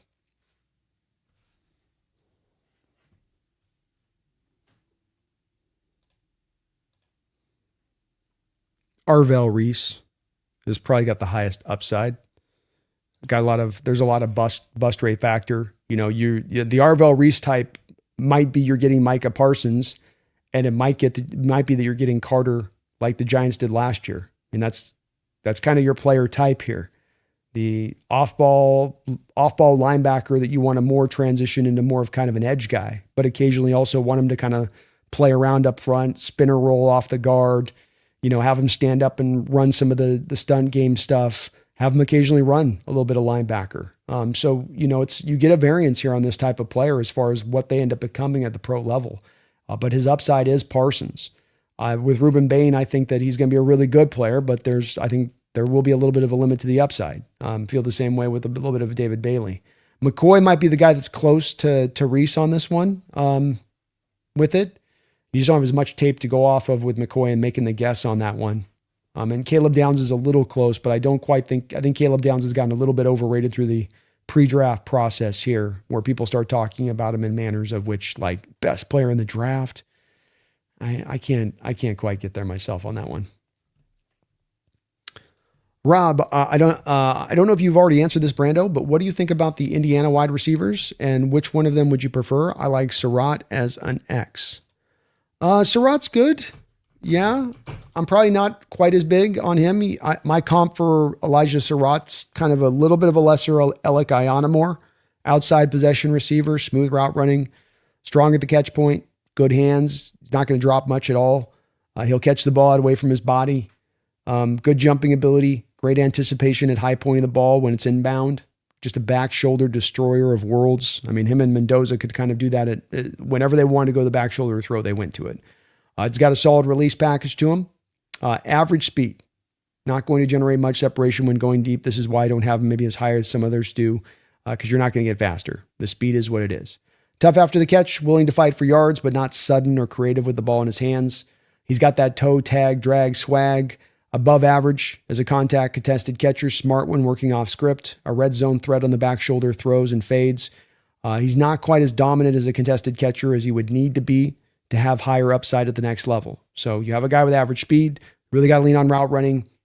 Even on that, you're not going to be able to just lean on route running with average speed. You're going to usually then need the secondary part of that. On top of that is, I'm a really good contested contact catcher. Like, I can kind of dominate in those sort of situations. With him, I don't think he quite enough dominates in those situations to overcome that. So the speed thing becomes a limiting factor there. But there's a pretty good flow to him. And he's got, as you can hear on the breakdown of him, quite a wide variance of things that he does bring to the player. He does bring to the table. Omar Cooper Jr. is my favorite of the mix. He's a guy who was a little bit late getting on top of, but I don't think that he would necessarily be a guy I'd like for Seattle. He's my favorite of these wide receivers. Slot maestro, traditional slot receiver skill set, a little more slice and sturdiness maybe than you see for the position. Strong, efficient route runner, a few wasted steps. He's got a little bit of there's some Emeka Ibuka in his game a little bit. I don't know if he'll be able to work on the outside. It's going to be kind of the key with Omar is if he can actually operate on the outside at the pro level or if he has to be just held into the slot. but I do like him a little bit better than the other receivers. Solid run blocker. I just feel like he's got a little bit of the JSN thing where it's kind of got like that cross country kind of running gait to him, where it's very hard with him when he's running routes to know where he's going to break, and helps him in his route running tremendously. So he's a good player. He's probably my favorite of all those mixed, but I don't think he'd be quite as much of an option for Seattle because of the fact that 85% of the time last year he's basically in the slot. So unless they're looking to do kind of a JSN 2.0, I don't know if he'd be as much of a target. Surratt would be probably more of the target between the two, but I like him better. Yeah, the 1 year left on a Chains deal is going to affect the draft capital Miami can hope to pull back in. I'm not a big fan of Thibodeau either.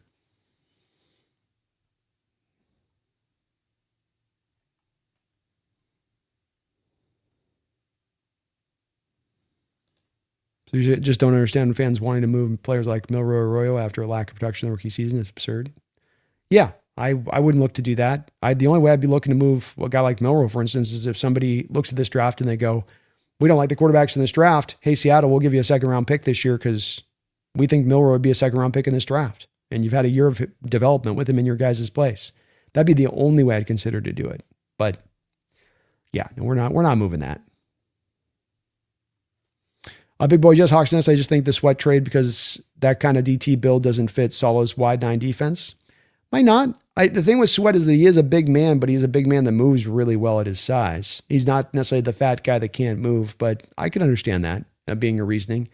It is a little bit of where I get hopeful, big boy Jess, on there's all these teams that are turning over coaches now this year, and that there's going to be hopefully some other situations where we see teams doing the exact same thing the Titans then are doing, which is, well, we got to move this player because he doesn't fit our scheme.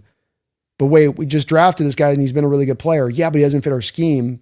But he's a really good player. We're not going to be able to get the most for him in trading for him. We're just going to have to kind of almost a little bit give him away just to flip him out because he doesn't fit your scheme. Is that really what you want to do? Yeah, that's what I want to do. Okay. And I think this is a reality. I'm not being facetious here, big boy. I think this is something that really does happen in these situations. And I hope this is where I think with John, and when I talk about not necessarily being as active in free agency, but being maybe more active in looking onto the trade market, where John can go out there and find these kind of opportunities, where it's somebody that's basically like, well, we just need to offload this guy because he doesn't fit this and he doesn't fit that, but he's still a really good player and he fits to what we do. So that's where I wonder about that a little bit, but that makes sense. Absolutely makes sense.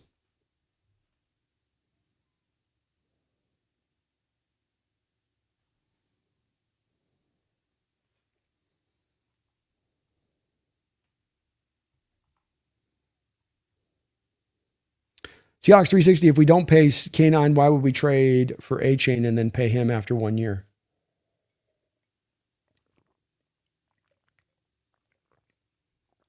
Well, I think that if you look at it like this, you could be looking at like you play a little bit of a compensatory game on this and you just kind of, John, rather than ever paying a running back, instead says, I'll never pay a running back, but I'll give up draft capital for a running back.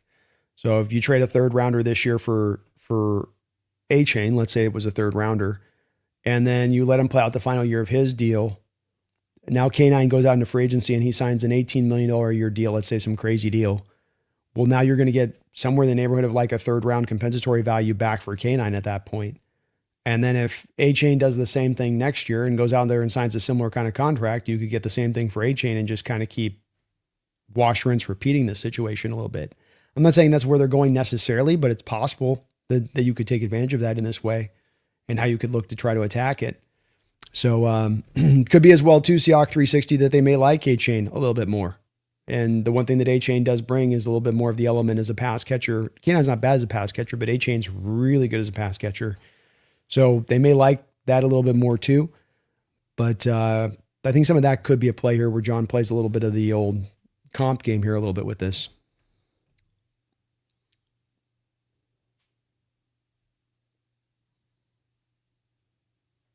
And he's on the final year of his deal right now, being A-Chain. So he's still pretty cheap for Miami. LeBron, BDC, Shaheed's replacement in this draft?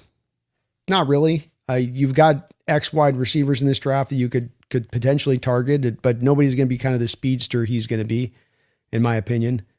You're looking more kind of big body possession guys as far as I think your real notable options there at that point.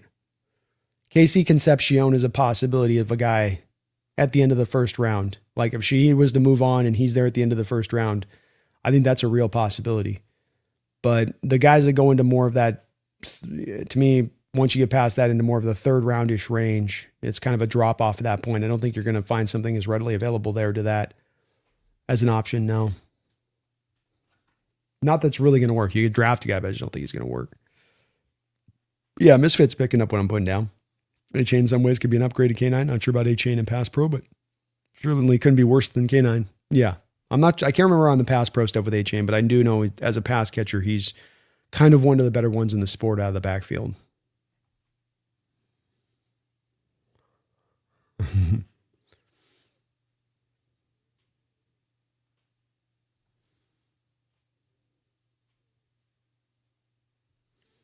Baker L. Breeze, how you doing, man? Thank you for the $2 donation. Who from the NFC are not returning to the playoffs? Ooh, good question. From the NFC, who's not returning to the playoffs? Wow. I don't think the Carolina Panthers are returning to the playoffs next year.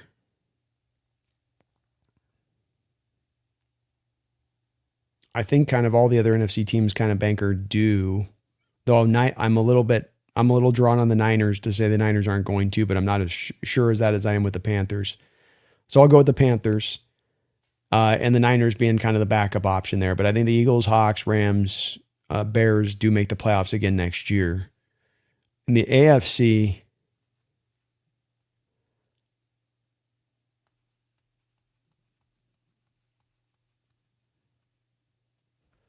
I kind of find myself leaning in the NFC towards it being New England. We know that the Super Bowl losing team always tends to have a tough time the next year, just in general terms. But that team, especially with this hellacious schedule that they've got to be facing next year, is one that I'd say is going to have a hard time getting back to the playoffs. And I think the AFC is going to have some bounce back with teams out there like the Ravens and the Chargers get their actual tackles healthy, and the Bills actually go out there and make some more aggressive moves than they've made in the recent history to kind of up their ante a little bit. I think some of those teams will just be better next year, so they're not going to have as much of that path set up. Brian Meyer says, I missed the notification. Who did we pick? So we had a couple here. Let's see if I can bring this up. Oh, did I not do the other one? Maybe I might have clicked off on the other one. I thought I saved it, but I don't see it popped up here. So we'll have to just do the first one here.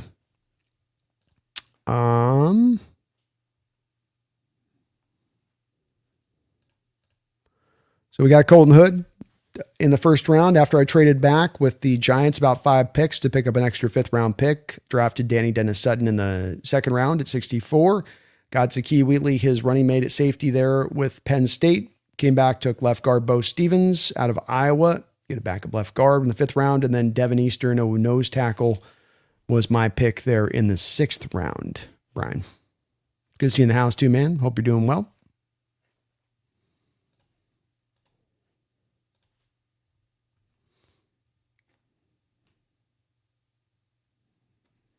JX, the draft definitely falls off on day 3. That is for sure. Mr. Dog, I wonder if JS would move up again, considering how good it was moving up to get Eamon Mori last year. I think it's probably unlikely, Mr. Dog. He doesn't have a lot of extra draft capital to do this on the front of this with no 4th and 5th round pick first off. The other thing is that you'd be needing him to trade up into kind of the 2nd round to do this. And you don't have the capital to do that really. You'd probably have to flip like your 3rd rounder to move up into the 2nd rounder. To move that, your late 2nd rounder up into the 2nd round, you'd have to flip your 3rd, which would take you down already another pick. And I just can't see him doing that as well. Mr. Dog, of course, John Schneider has never in his entire history here, ever, even one pick, even one selection, he has never moved up in the 1st round of an NFL draft. And I think with the roster as completed as it is right now, I don't know if this would be the year that he would do that. Though I will say if Ruben Bain were to drop a little bit here, if he was to dip a little bit, I might start thinking about it a little bit. Sloby1, thank you for the $5 donation, Sloby. How long are you going for tonight? Also, great to see you, big dog. Do you plan on going to any M's games? We will see on that. I've got some things percolating in the background as to what might be going on around that time of year at that time. We're probably not going to go very long tonight. I don't know. I said it'd be a quick show, and we're already about an hour and a half into the sucker, but probably not super late tonight. We got our second show today, and it's off season, but see how long the chat's cooking up and what's kind of going on with folks on that. But Mariner game is a possibility.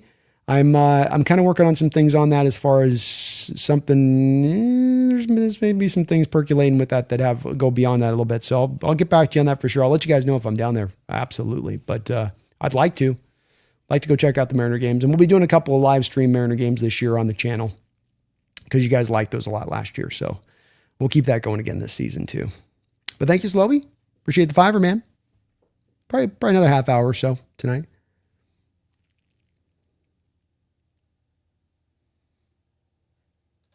Doug says, I wonder how far Love would have to fall before John gets the itch. I'd have to think it'd have to be more into the teens, and I have a hard time seeing him getting past the Saints right now. Especially have a hard time seeing him get past the Chiefs if he gets past the Saints. But maybe into the teens, he might start to get that itch. Are there any free agent corners you can see us going after? You might go after like a Watson with the Kansas City Chiefs. He could make some sense. He's solid. It's pretty weak of a cornerback class. It's one of the reasons that why a guy like Woolen Jose is going to end up probably making somewhere in the neighborhood of 13, 14 million. It's one of the reasons why Josh Jobe is probably going to be making somewhere in the neighborhood of like $10 million per year. There's just not a lot of really good corners out there in this class. So it kind of is for me just a Watson type, unless you're looking at like a reclamation project like an Asante Samuel, who you'd hope maybe eventually get healthy from the issues that he's had. But outside of that, it's a very, very lean free agent corner class. And the other thing with this, Jose, is that it's a very deep cornerback room as far as this draft goes.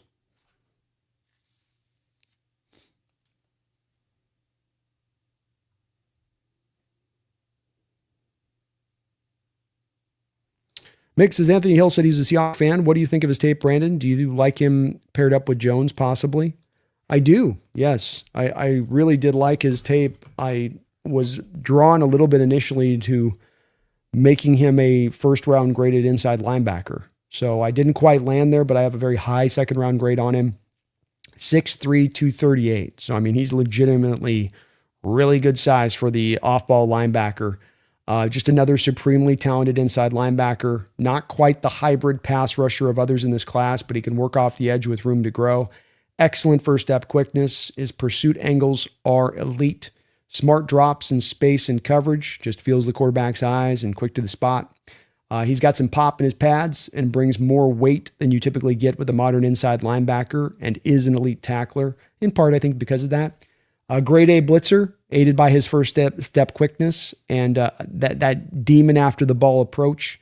He seems very smart in his reads and generally moving in the right direction with his instincts, which we know is one of those centerpiece things that Mike McDonald looks for in his inside off-ball linebackers. Are you generally moving to where the play is going? Are you getting caught by misdirection? Are you getting fooled? Or are you taking the right step to where the ball is going post-snap? And that's something that you see with him a lot. I think you can feature him as either a Mike or a Will linebacker, but I think that Will linebacker, Mick, might be his best spot, pure and simple. So that would be the interesting part there. And then also, he's just turning 21 years old here in January. So just about a month ago, just did turn 21 years old. Still a very young player. Like Anthony Hill a lot. I actually have him right now as my second. If you want to count Averill Reese, if you want to count Averill Reese as really more of an edge, he would be basically my second best inside linebacker in this draft. So, dog, it is kind of nice sitting back and trusting the dudes to make decisions. And they earn the benefit of the doubt. It's what you got to do, you know?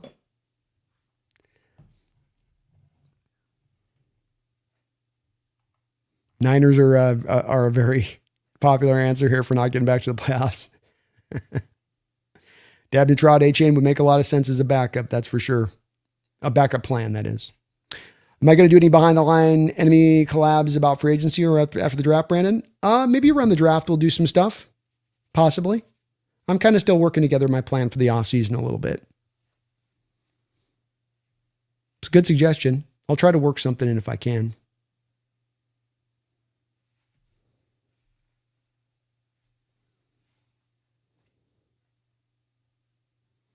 A-Chain and Algier would be a good combo. I think you're probably only going for one, though.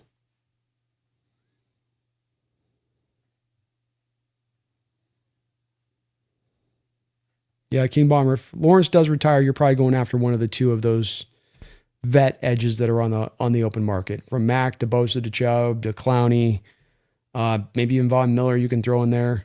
You're probably going two of those guys out there in free agency at that point.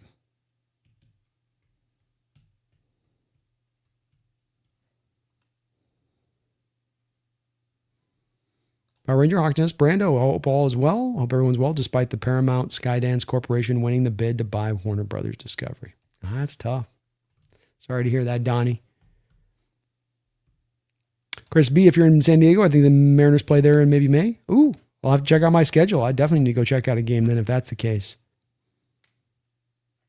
Definitely. LeBron, would it be delusional thinking of signing Bosa, Mack, and Chubb in 1 year team friendly? No, not at all. I think that's absolutely what you're going to do. I think you're looking at doing at least one of these kind of deals just off of Mafe leaving.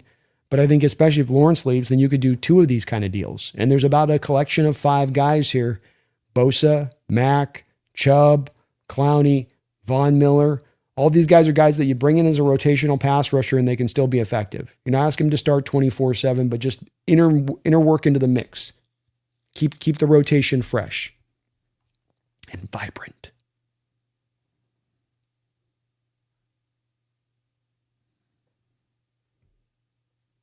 Thank you, Tez.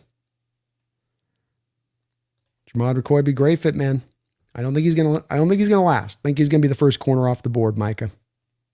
But if he was there, all day long. Banker says, Brando, if you lose your corners, please take ours. You guys might double down, man. You might go 2 first-round corners here with the way the board fits out. Wouldn't surprise me if the Rams did that at all. There ain't that glowing prospect. Downs will be off the board by that point.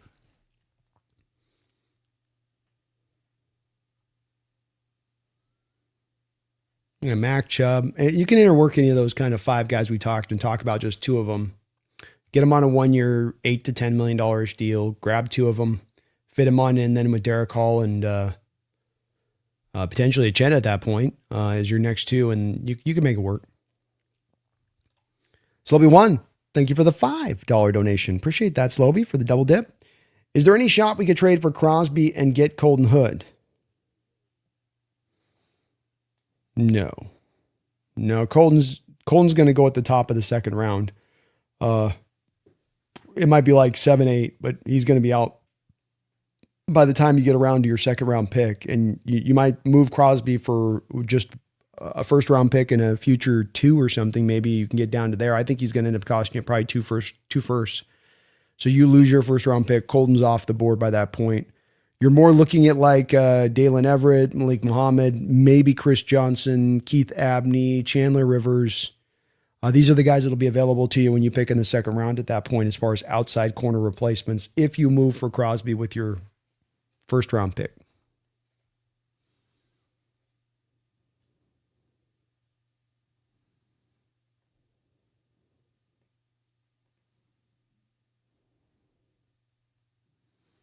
King could also be a situation where they start playing more 2 linebackers because they played a good chunk of dime last year because they had the personnel to do it. Could. True. It is possible there.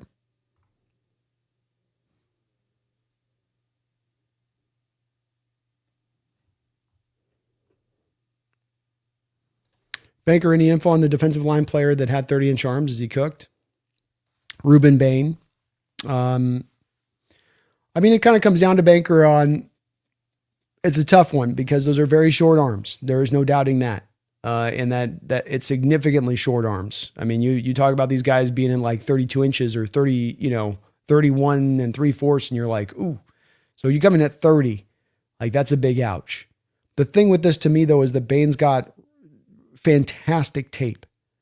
And when he went into the playoffs and he played in the playoffs, he lit it up in the playoffs, in my opinion. There was times he looked damn near unblockable where they just kept dedicating 2 guys to his side every single time. He is next level strong. And I just don't think that the arm length is necessarily going to cook that off. I think he's still a good player. Does it keep him from being the number 2 overall player taken in the draft versus allowing him to dip down to more of like a 7, 8, 9-ish territory? Maybe so. Maybe so. But that's about as far as I see him being able to fall. I can't see him dropping out of the top 10 because eventually you got to come back to the tape and you got to lean on the tape a little bit here and let that carry a certain amount of weight. I don't know on Rodriguez, Brian. Look, I think Jacob Rodriguez is a really good guy. I think he's a second round valuation on my board. He's one of my highest graded inside linebackers. If you go back and watch the tape on him though, Brian, and even just go back and watch his highlight reel, notice how much stuff is him coming downhill, getting through a hole free, having a sight line to be able to attack unfettered to where he's going to go make the tackle. And watch him if you can on situations in game tape of when he has to actually take on blocks. And this is a very key point because within the Seattle Seahawks defense, the Mike linebacker is going to have to be able to be a block disengager. He's not going to get the benefit of the front line taking up blocks and allowing him to run free and loose. More often than not, you're getting the second level climber that you've got to get rid of, and then you got to go find the ball. And that's not, to me, really as much Rodriguez's game. He's more of an attack, get downhill kind of linebacker. And that's where I think that if you brought him here, he'd be a little bit misfit into this defense just by what I saw a little bit on tape. Like him, good player, but not as much kind of the fit. Because you ask just like your edges do very specific things here that are different from what you see from other edges in the sport at times and what you ask them to do. Same thing's kind of true with the inside linebackers here, especially the Mike linebacker. You got to do way more, I think, of getting off blocks than you have to do in certain other places. Yeah, Rams could definitely take Hood with their later first round pick. Wouldn't shock me if the Rams took both of their 2 first rounders and ended up being cornerbacks. And that the value on that was right, that would be them not reaching or trying to fill a need, but that it would align right with the value of the pick and the spot of where they're selecting too. Both.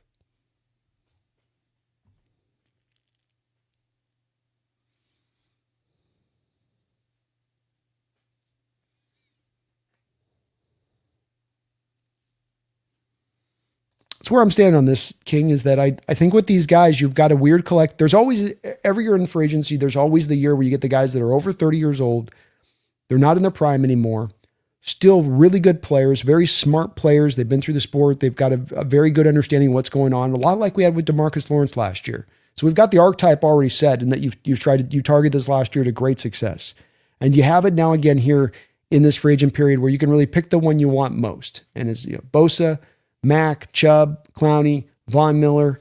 You can really look at those guys and find the one that does work best. A guy like Clowney, I know I brought up a bunch here on this channel, but it was not but 2 years ago he had his best season as a pro in the Mike McDonald defense. He is a pure fit for that defense, as I think is the case with a guy like Mack. Bosa, Chubb, they're fits. Not as much pure to me fits as a Mack and a Clowney. But I just think you could very much see one of those guys, and all it takes 1 or 2 of those guys to be out there ring chasing, like you say, King. All of those guys have made a lot of money. All of those guys have been well paid. Are they at the spot in their career at this point where they're ready to try to go and actually make something else a priority? And that maybe that's going to be, the option on the table for them. Take a little bit less money, go to Seattle, go get your Super Bowl, or go here, get a multi-2-year deal and a little bit extra more money. We'll see on that. But there does seem like there's always a couple every year in a free agent class, whoever it'll be of this mix of guys we're talking about. There always seems to be at least 1 or 2 that come up. And that's why you want to be that team. That's that enticing team. That's the ring chasing team, because you get the value of having a guy that's still got something left, some meat left on the bone, and they're not costing you all the money you typically would spend if everything was equal across the board with you and other teams. You get to be that championship team. Maybe you get a little bit of a Benny off the back of that. Brian says, thanks for the info, B. I think I saw some of that. Same watching Rodriguez in college. And I like him a lot, Brian. I was really impressed by getting a chance going down in the Senior Bowl field and getting to stand around some of these guys and get a feel for their size. He feels a little bit bigger in person when you stand next to him, which was a little bit my worry with him. And he may be okay with it, but there was some times on tape where I saw him having to get off blocks and it was tough. And there was seemingly so much of, when you think about that Texas Tech defensive line and all of the freaking guys they're producing into this draft and how much attention those guys needed to devoted to them I mean, you got to put the double out there to Bailey, and you got Romello coming off the other side, and then there's Hunter. And I mean, hell, you still got Skylar Gill-Howard, who played only a couple games this year, is another guy that was another problem on that defensive line for Texas Tech. 4 guys. So you had to put all of your attention kind of to them, which did allow Rodriguez at times, in my opinion, to kind of be able to run loose and free and not deal with those second level blocks like you got to do in the system, where we got a defensive line that's going to run nickel, and it's going to be a stretched out defensive line with the edges of the defensive tackles. And it's very easy to pull that climber into the second level on your linebacker. And you've got to have a guy that's a master at getting those guys off that block quick. Really that big difference, Brian, that you saw between Jerome Baker in here or Dotson in here trying to man that Mike linebacker to when Jones came in here. It's why there was such, to me, a changeover in how the defense performed at that time, was because he was a night and day difference type of player in his ability to get off of those blocks. So you could just run your scheme pure and free. Yeah, Cameron Jordan, another good name. I'd throw him into that mix too, King, right? 11.5 sacks last year, still a solid player. It's these kind of guys can play till a little bit later in their career. You don't look at the age with these kind of guys off the edge in the same fashion you would at other positions, especially when you think of it through the lens of just got to have him out there on a rotational basis. He's not eating starter snaps anymore. I'm working him in. I'm going to keep him fresh. And ultimately, you can still get a very good player at that point. Yeah, Miller had 9 sacks last year, huh? Kind of impressive. Maybe it was 10.5 last year for Cameron. Somewhere in that neighborhood. 10.5, 11.5. Can either of those proposed first-round corners catch punts? I don't think so. I don't think any of the corners are punt returners.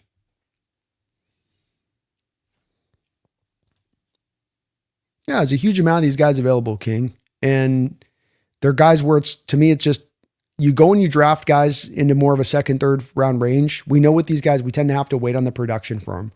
We had to wait on production with Boye Mafe, wait on the production with Derek Hall. Sometimes the production doesn't come, like a guy like Rasheem Green. Sometimes you never get it. Sometimes you never get with a guy like Darrell Taylor, right? We talk about hit and miss rates on quarterbacks, but boy, edge is just as much that. So going for a little more certainty here versus taking the risk into the draft and hoping that not only is that the guy will develop, but that he'll be able to give you actual good functional snaps in 2026, which is something that you don't always get with these second round edges. I think there's a smarter approach here to more look for the vet edge who knows what he's doing, that doesn't have to learn ropes, doesn't have to figure things out. You don't have to wait 2 years down the line to get the most out of him. I think there's also an argument that we're going to need more production than that for who we look to put out there. Howard Ma. Hey, Brandon, what are your thoughts on Dylan Thieneman, the Oregon safety whose player comp is Eric Weddle? Not because he is white. No, I get it. That's all right.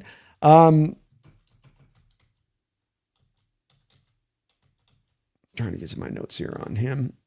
I've got to do another kind of deep dive on him. Not that I haven't already done a deep dive, as I'm trying to get over to my notes here somewhere. There we go.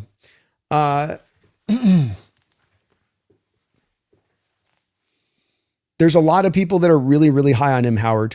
And so that when there's so many people that are as high as that are out there on him, there's people that'll put him even in kind of the middle of the first round range. That's where I start to question some of my own evaluation on it, where I'm like, well, what am I kind of missing on this? Not that I don't like him, not that I don't have him as a day 2 guy. He's a well-seasoned, highly analytically rated player.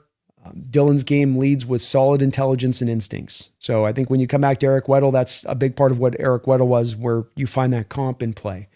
He's the kind of guy who's usually going to get to the right place on the play. 6 interceptions in his career, but 6 of those came in 2023. It was combined as 3 on him driving from center field, 2 on tip passes into his hands, and 1 on an overthrow. While his splashy picks mainly occurred driving on balls from center field in cover 3 or just single high, his speed is solid, not good. Low 4.5-ish, and I'm not sure if the burst is even strong.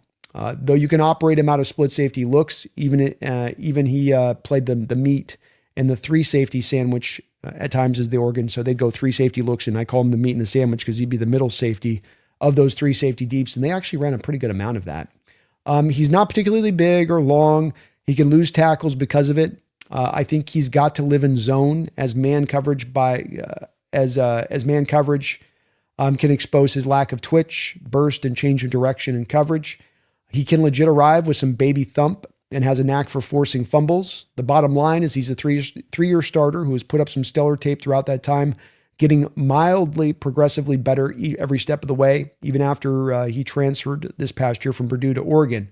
I worry about him being a low floor with some of his minor limitations, but he has a good enough feel for the game to be a late day 2 pick. If he tests fast, his stock will rise heavily. So if this guy can go out there and somehow pull a 4.4 time together, that would be something where you would see his stock potentially push up into that first round range. I don't think he's that fast.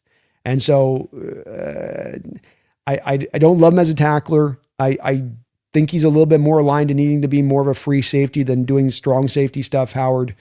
I don't like his speed, I think, as much as others do. I think the way people look at him is in more of a 4.4 kind of area of things, and I see him more 4.5-ish area of things. So I just don't know if there's as much of the special components that I see that other people see from him. And that's where I can't quite get to kind of the Weddle sort of comp on this. Though, again, there's some definite overlap in what they do and the way they go about their business. But he's been one that I'll just kind of admit there are always those prospects every draft that seem to be ones that I kind of missed the boat on, where others are really more hyped up on him than I am. And it could be just as much as that I'm missing the boat on him. You know, that you have your certain prospects where you have kind of blind spots on, where you just aren't quite seeing something as clearly, or you're missing something within it that's such a key point of the evaluation of that particular player that others are really catching on to. And it's very much possible. I got to go back and do another look at him because of this reason, Howard. Banker says, Brando, if the Rams picked Simpson at 29, will you upload that short of you laughing your ass off? I will. Yeah. I would find it very funny if that's what you guys did.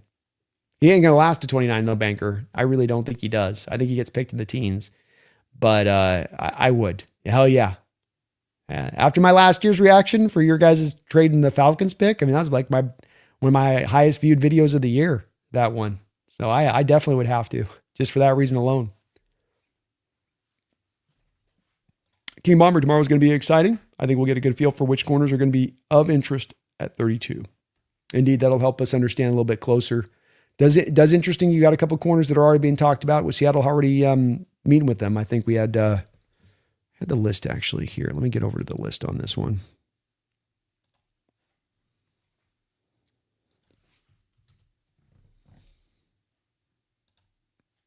So supposedly right out the gate, the Seahawks have met with so far at the draft combine: safety Kamari Ramsey, safety Zakee Wheatley, Dylan Thiemann, the guy we just talked about, Devin Moore, D'Angelo Pons, corner from Indiana, Avion Terrell, corner from Clemson, Keith Abney, corner out there from ASU, Brandon Cisse. I know they've also met with Colton Hood.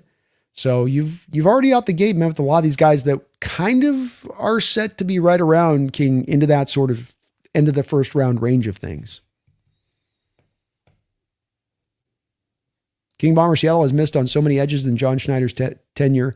Frank Clark might be the only real true hit. Definitely spot about going after the older prospects. Definitely spot on about going after the older prospects. Yeah, you got to be careful with those ones. You really do. Because they, you know, it's like why Mesidor kind of makes me uncomfortable with the thought of going after him. And yeah, John's not had a great hit rate. You're right about that. We can go through quite a few swings that you've made at this position that just have not worked out. He's been much better at the defensive tackle position. And all the more reason, I think, where you just got to, you know, your limitations a little bit, you know, where you struggle a little bit, all the more to go with more of the certainty to me, more of the, you know, go with more, you know, what you're getting at this point, especially for a team that you have a team that's elite next year. You want to remove as many question marks from the team as you possibly can. And drafting a guy that you're relying upon to be productive in year one is one hell of a big question mark. And one I think you got to be careful of.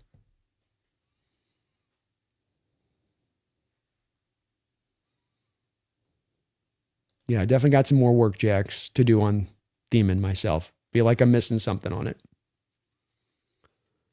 Seahawks, what are some picks you'd hate to see us make? Ooh. Good question. I really wouldn't be a fan of taking a wide receiver in the third round range. I think you're not going to get a good wide receiver if you try to grab a guy at that spot, in my opinion. So, I mean, Jacoby Lane, Elijah Surratt, Malachi Fields, Skylar Bell, Josh Cameron, Zachariah Branch, Nick Harbor, Chris Bell, Jeremy Bernard, Chris Brazel, Deion Burks. Any of these guys you try to take in the third round, I'm going to be like, what are we doing? This guy's not going to get it done. I don't want to take a tight end. I'd hate to take a tight end. You're 4 deep right now. Just doesn't make any sense.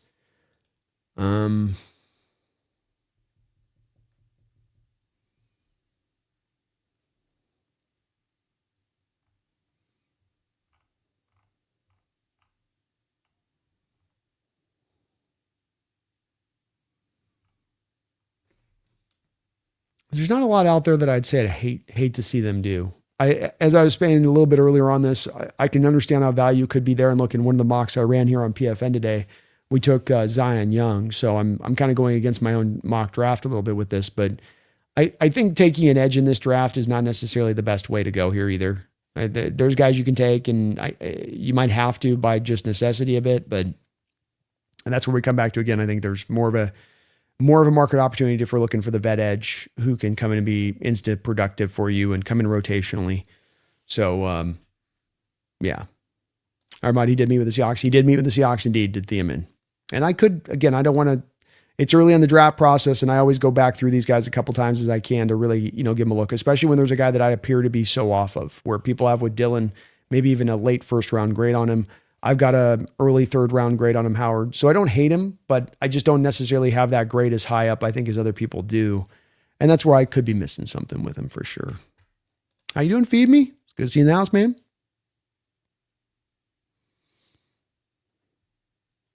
How's your night going? I think they met with every top defense back except for Emmanuel McNeil Warren, McCoy, and Delane. Yeah, that makes sense. They know McCoy is going to be off the board, and Delane will be off the board by that point too.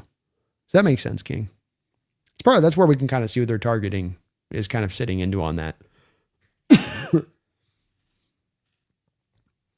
Bomber Aiden Dirty, he might get a head coaching job next year. Dude is loved by the players, ranked A+ in the NFL PA report card. Like to see that.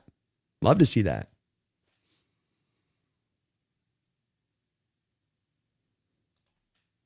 Brian says, I feel like it'd be a great move if John Schneider trades 32 for both of Houston's second rounders.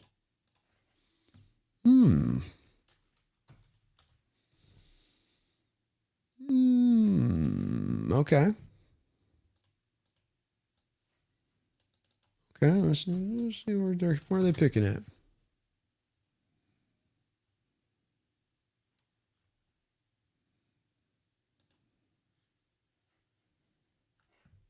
Daily draft limit reached. What are you talking about? Daily draft limit reached. I don't have a daily draft limit. I got a subscription. Oh, they're not letting me in it. Well, that'd be an interesting way to go. So it's potentially a way that they could move. I certainly think Bridie's going to try to get some more picks. So definitely a possibility there. William Tarkowski, hey B, do you like Chris Johnson from San Diego? I do. I think he's a little bit more of the high floor, low ceiling kind of guy. It does seem like there might be even people more within the Hawks Nest community here that might like him a little bit more than where I'm necessarily at. But I got a second round grade on him, so I like him. 6 foot, 190 pounds. Technically a very impressive all-around cornerback. Impeccable footwork. Gave up less than 200 yards in coverage. Snagged 4 interceptions this past year in his breakout season. Real smooth backpedaler and dancer's feet. Although capable and press, best suited in off coverage, where he seems to both read the quarterback's eyes and route combinations, or both, to hop onto routes quicker than most other cornerbacks do. This has given him an opportunities for pick sixes on the shorter routes because he spots things so fast. While capable in man press, his footwork doesn't quite hold up as well, nor as tightly, nor does he look as comfortable. He is a sound, stout tackler and just built with a little bit more solidity than you normally see from the lithe outside cornerbacks. Average ball skills, average at getting off blocks, top flight gunner on kickoffs, a real killer on special teams, which will certainly appeal to Seattle. 2-year starter, steady improver over his career. Kind of seems like another in this cornerback class of really good floor cornerbacks If he's going to go to the right scheme that highlights his off coverage skill set. So I do like him in Seattle. I think we do like to run a little bit more press man. That might make us a bit hesitant to make him that guy as the pick at the top of the second round.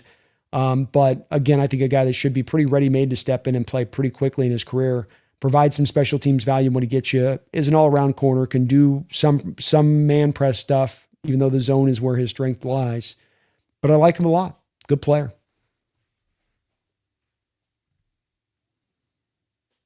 Kevin Green, I just don't know if the Houston would do that. Yeah, they might not do the 2 second-round picks.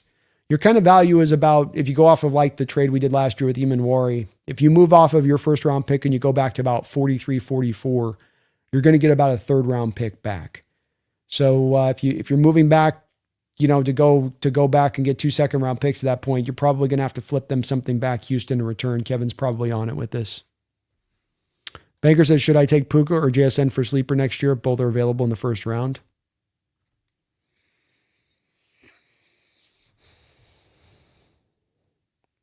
I'd probably go with JSN, not as much because I'm preferring him over Puka, but the way Puka plays, Banker, it's like, especially after he gets paid, he's so rough on his body in the way that he goes up with those catches and throws that body around. And NFL players, when you do tend to play that way, you're going to get an injury that comes up that's going to be pretty tough on you at one point or another.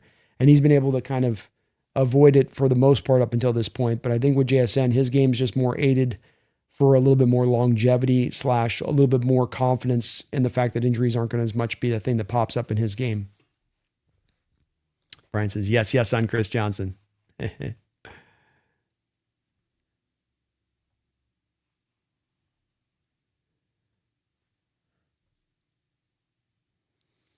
been a while since they've traded back, King, in the first round. You're right about that.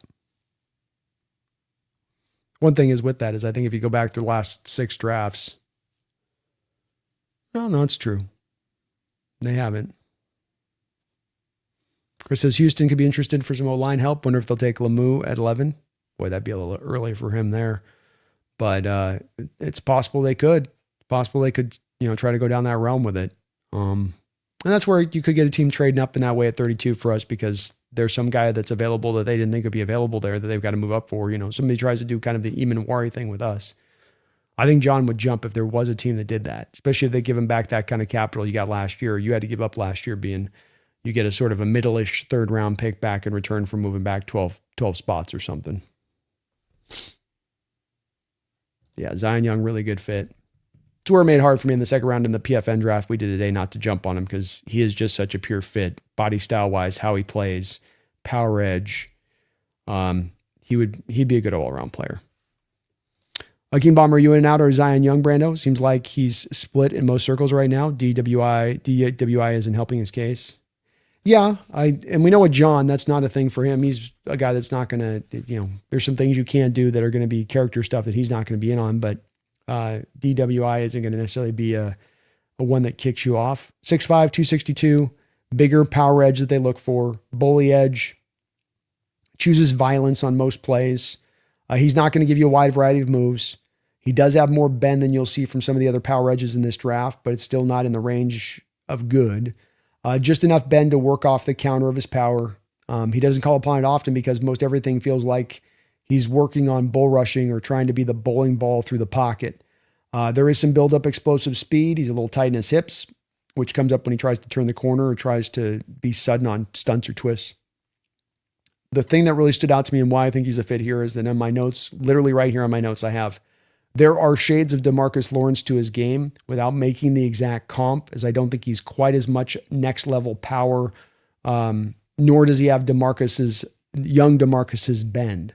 But power edges work out of extra wide nines and they're in vogue. And so he's close enough on DeMarcus, especially if DeMarcus were to retire, where it would make a lot of sense. It would. And he does fit to the type of edge that Mike McDonald does tend to want to gravitate towards.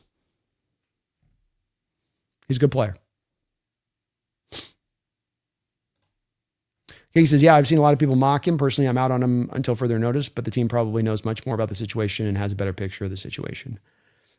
It comes to the character stuff. I always like to say on this, that this is a place that I do appeal to authority on this, King, like we did a little bit with Jalen Carter, where you go, look, they're doing the due diligence back there. And we know if you don't take player A, and he has this background, you can kind of do the math of one and one together, and that they did their background. They said it doesn't pass the sniff test for us. And that may be the case with a guy like Zion, but you traded for Marshawn after he had a DWI. You've had other guys on this roster that have had DWIs like Geno Smith, and it didn't shy you away from those guys. So I think it's a concern. They'll do their advanced, background checks on him, but I think he's definitely in play. And I think that the team did meet with him, King, as well, I want to say. Jack says, if we could slide a dozen spots in the second and pick up a third, that'd be sweet. Yeah, that's exactly what I was kind of doing here a little bit today on some of my mocks. I ended up just going with the light turn back. We'll do a mock draft eventually, JX, that'll have one featuring me moving back in the first to sort of that 43, 44 range, maybe about the Baltimore Ravens pick in the second round, to pick up that extra third round pick. And then show you guys kind of what that could do if you were to go that direction, because it does help your draft out considerably. And do you get a remarkably different player by dropping back 12 picks at that point? No, you don't. They're all basically second round graded guys at that spot of where you're selecting. So very much could make a lot of sense to take that direction with it, and looking to move down just that simple 10, 11, 12 spots, pick up the extra third rounder, pick up the extra pick in this draft. I could see the team definitely taking that approach to this for sure, JX. Yeah. Great suggestion there with your part on that. For sure. William says, yes, they also met with Mason R. Thomas from Oklahoma, right? Yep. That makes sense too. Complete edge. Feels like he's got a strong floor, but question marks about his upside. Works off initial quickness, good bend to capture the edge, can flatten to the quarterback, tipped sideways. Strong at the point of attack in the run game, using leverage and what looks like length to stand to the pads of tackles and be able to root down. Also brings good run game instincts. So solid player. I wonder about him in Seattle, was just being kind of more of a snatch the edge guy. But could definitely appeal to them. Definitely could appeal to them. All right. Well, we will, I think, put a bit of a button on this now, just crossing past the 2-hour mark. If you guys could do me that favor and hit that like button for me today on today's video, it does help out the channel, helps me out considerably, and I really, really do appreciate it. Thank you to all of the new folks that have jumped along here. We've been riding hot here this offseason so far with a lot of new subscribers. I dropped a couple of video uploads here the past week and a half, so they've done really well. So try to keep getting some more work on that. Let me know as well, you guys, in the comment section, if you're watching this video in retrospect, if there's something you guys want for the channel, if there's some kind of coverage you're kind of looking for that would be of interest to you, do let me know. I'm kind of turning over what I want to do for off-season content right now. We're going to do some of the typical stuff we go through, but also looking to expand where I can and capture things that you guys might want to be kind of capturing to discuss or talk about as we can kind of go in any direction in the off season on this. But this was the 1.0 for the mock draft. It will develop, and we will learn more as we get through the end of this combine about where these guys are really going to be situated. And of course, with more film study and diving into this, we'll get a better understanding about where guys should go. It's getting a little bit better. I was really hating this draft. It's starting to get a little bit better in my eyes. It's a little bit more improved. It's not quite as dark as it was even a couple of weeks ago, as I'm like, okay, there's some functional guys in this draft, but it is still one where you're going to have to hunt and peck. You're going to have to search a little bit. They're not all just going to land in your lap. You're going to have to do a lot of advanced recon work here to make sure you're getting this draft right from a team's perspective. But Seattle can go in so many different directions, so many different options, and it makes this draft very, very interesting.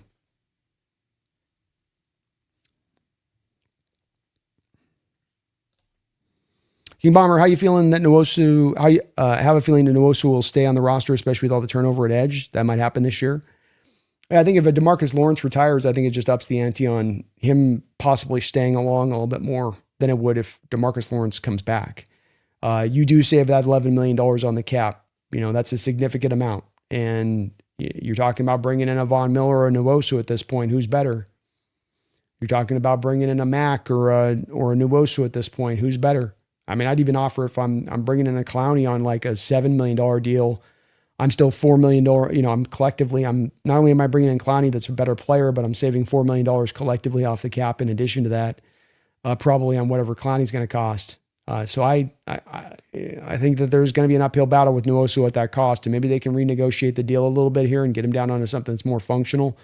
But some of this is going to be, I think, based upon King, whether or not DeMarcus still plays or not.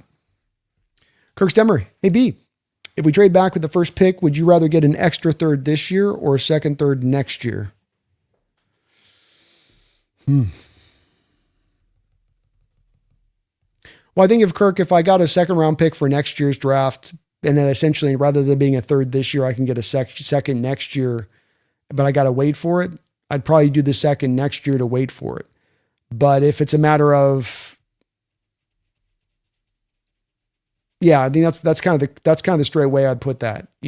I'm okay with waiting a year if that option's on the table to get a second round pick next year, for trading back. But if it's a matter of, what's on the table here to do, I mean, if it's a matter of like, I'm not having that option, it's just the third rounder to get, I'd like to get back in on day 2 in this draft. If I can get another pick back into day 2 on this draft, knowing we're already down to the 4th and the 5th round pick, I would like to try to pull that off if I can.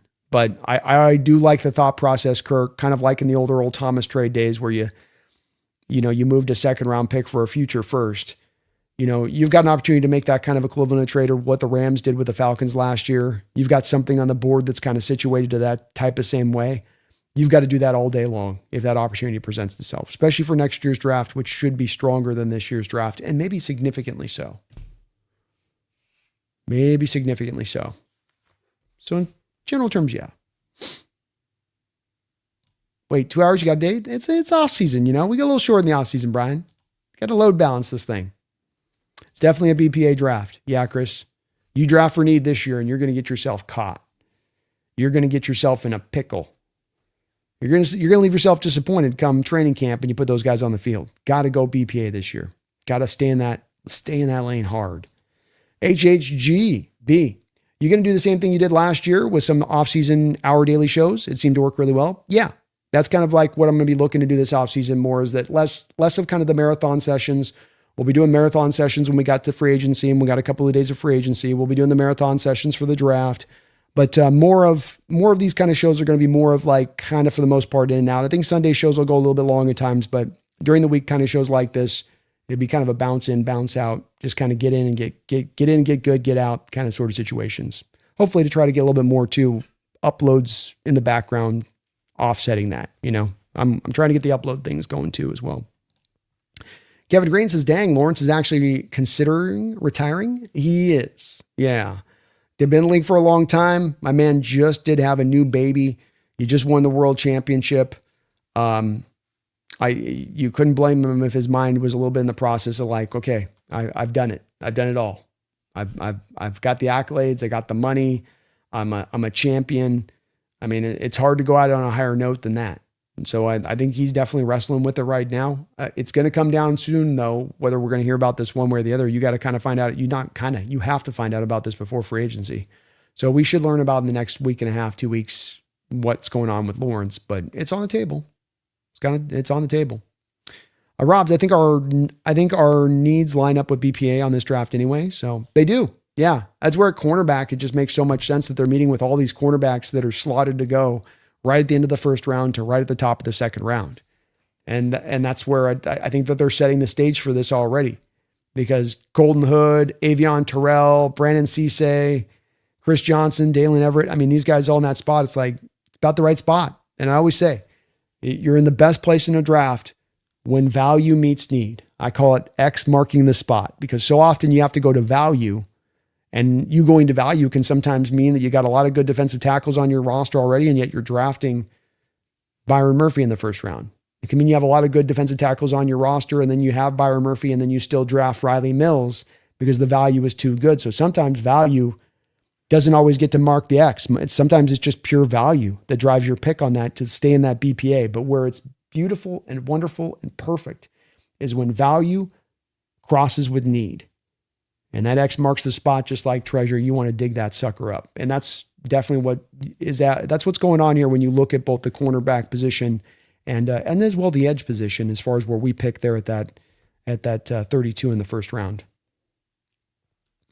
Hopefully he does stay and defend the title, HHG. One more year. I'm sure they're trying to talk him into it, I'm sure. We need back-to-back title. That's it. Let's go. YYC D-Law has to know one more championship as possible if he sticks around. Very much so. You would hope you can talk him into that. You really do. And can't forget, though, he's a guy 33 years old that's played a lot of football. And I do think that there was some physical things through the year last year that by the end of the year kind of starting to wear down a little bit at times, I think. Not in this play, but just you could see some of the injury report stuff come up and some of the stuff that they had to manage that came up.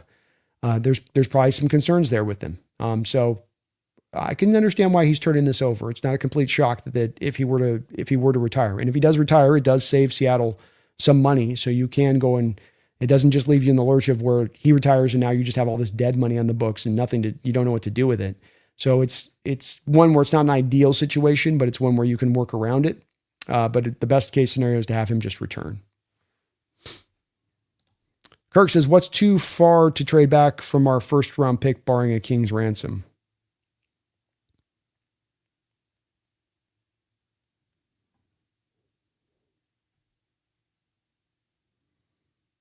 $45-46-ish, Kirk. In running my mock draft scenarios, when I tried to run the mock draft scenarios with more of we're going to go into like 50s, we'll go from 32 to 51.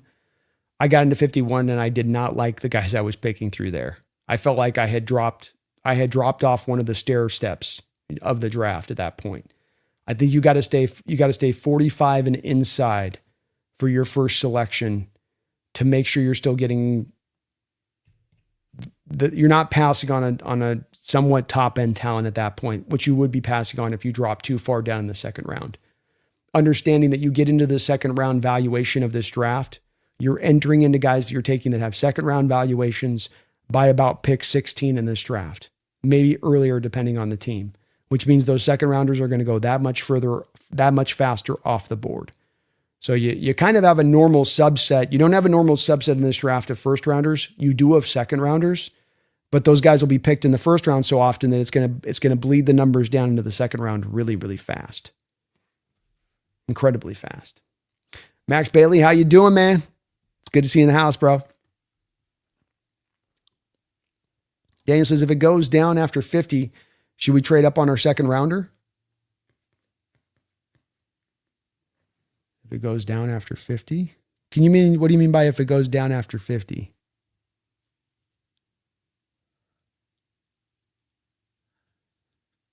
If it goes down after 50, we should trade. You'll have to mean, I'm not sure what you mean there, Daniel. Sorry, brother.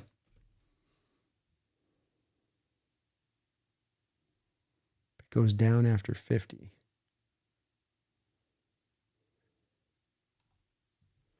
You'll have to type that in. I'm not sure what you mean on that one.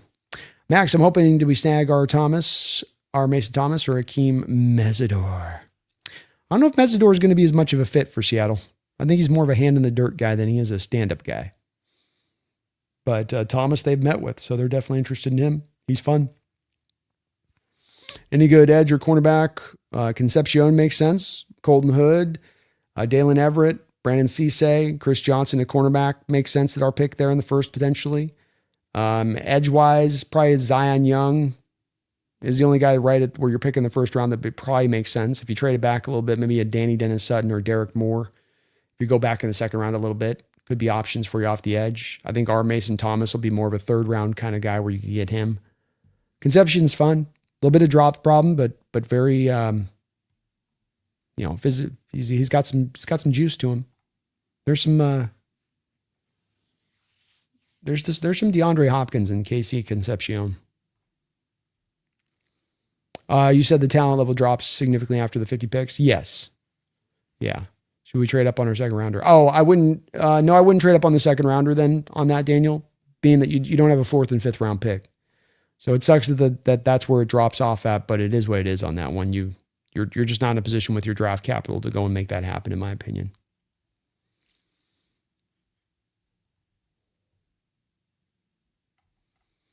Kirk Stemmer, thank you for the $5 donation, Kirk. Appreciate you, brother, as always. Says, thanks for the great content. Keep up the good work. I look forward to your coverage over the next couple of months. We're going to keep this thing cooking, man, and no doubt about that. Thank you for the $5, brother, and thanks for the kind words. I'm really looking forward to this offseason. It's going to be fun just kind of revel in the Super Bowl championship, but also just what's so interesting about this offseason is the Hawks are really not locked in on their pathway here. There's so many different directions that they can go this offseason, from aggression to the type of trades they make to putting this thing over the top in the various manners that you could do so. It's going to be a lot of fun to track how they try to potentially pull this thing off. But thank you for that, Kirk. Very kind of you, man. Cassius Howell, asked Brian. Cassius is a good player, but his arm length came in super short, 6'2", 248. A good player. He's my third edge right now. I might have to dip him down a little bit more because the arms were significantly undersized today that they came in, Brian. But, you know, he's more into that sort of Uchenna Nwosu size of edge, which I think with Mike Macdonald's defense, he inherited Uchenna. He inherited Boye Mafe. These are guys that they've been able to make work in his scheme. I don't know if their pure scheme fits to what Mike would ideally want to look for. Cassius Howell's similar. He's good. He's got a great ghost move. I mean, it's super crispy. Shot out of a cannon quickness, dip, bend, all that old traditional blend, Brian, that works so well and has worked so well in the NFL for so many years. But I think Seattle's going to want both more size from the edge and more length from the edge. More of a leaning with power from the edge kind of guys. I think this is a very important thing from Seahawks fans because I think I have a lot of people that I think sometimes get caught up on, well, this guy's an edge and this guy's an edge, so we'd be interested in either of the two of them. And this is where we've got to adjust our outlook of this to the type of defense that Mike Macdonald plays and the type of player type that he's going to want to get to fit to his defense. There's very specific parameters at certain positions you're going to look for. And one of those places is the edge. I know from our standpoint here in Seattle, Brian, you know, we've gone through many decades of the edge snatchers. Go get me the dip bendy guy. Go get me the guy like Cliff Averill that can go get that edge and get around it. But those days are going to be a little bit done now. And Cassius Howell is more of that old guard and more of that old guard that works on other teams here across the sport and other places. But it's not going to work here. You need more now of the 6'4", 255 to 265 guy, 33 plus long inch arms who can lead with power in their game. Like that's the edge type that we're looking for going forward. Mike's made it work with a couple of guys that don't quite fit to that model prior, but that's not going to be the direction, in my opinion, as you go into the future on this one. So I don't think Howell's as much in play for us, but it's all probably moot here because he's probably Brian off the board by the time we pick, anyway. King Bomber, by the way, did you see Sonny Styles' tape? Not sure if he's a combine warrior or if this is a backing up of his tape. Haven't watched him. Not sure what to think. So initially when I watched Sonny's tape, I really liked a lot of it. My player comp for him was Tremaine Edmonds, who's been a pretty good linebacker in this sport. Just a big, long, lean inside linebacker. Tremaine Edmonds, I think, was taken like 21 in the first round or so. Really good in the run game. Very agile and quick in his spot drops and coverage. Pretty smart as a player with his awareness. Solid blitzer. He can get swallowed up on blocks. And I'll tell you what, King, I really felt like the playoff game that I watched with him was god awful. I mean, he was not getting off blocks. His instincts seemed to have gone in the toilet. I don't know what really happened there. But his tape was pretty good. And they don't come built like this very often at the linebacker position. So, he's got a lot of flash on his tape. He's got a lot of complete elements to his game. But boy, there's a couple games in there watching him where you're like, what happened here? What is going on, Sonny? First round guy, he'll be taken in probably the top 10 at this point, King, with today's testing. That'll solidify him into that spot. He was already looked at outside of Averill Reese as the top inside linebacker in the draft. So this is only going to more lock that in. So I liked his tape quite a bit, man. Yeah, it was really good. Yeah, I think it was maybe the Indiana game that they had against him that was the one that really threw me off, where I was just like, what? This is not like, it's like I'm watching a different player than what I had seen prior. Evan says, hey, B, I'm not sure if you've answered this already, but what are your thoughts on Emmett Johnson? I don't think we've talked about Emmett. He's a running back with a particular skill set, but a nice one. He's on a little bit on the lighter side, 5'11", 200 pounds. Really quick, elite lateral change of direction. Good burst, good vision. Big play machine last year, 36 runs with 10 yards or more. That's pretty impressive. He reads it, can flip his hips and explode from the directed hole in an efficient manner. Good burst, above average overall speed. Uses a spin move both off of a hard hit tackle and able to just finish runs out of the scrum with a spin move. Kind of a little bit like Jeremiah Love with that. Strong as a pass catcher coming out of the backfield. Hands are above average for the position. Capable of hitting the home run, but not looking for it every play. His vision allows him to make the right choice in the right run.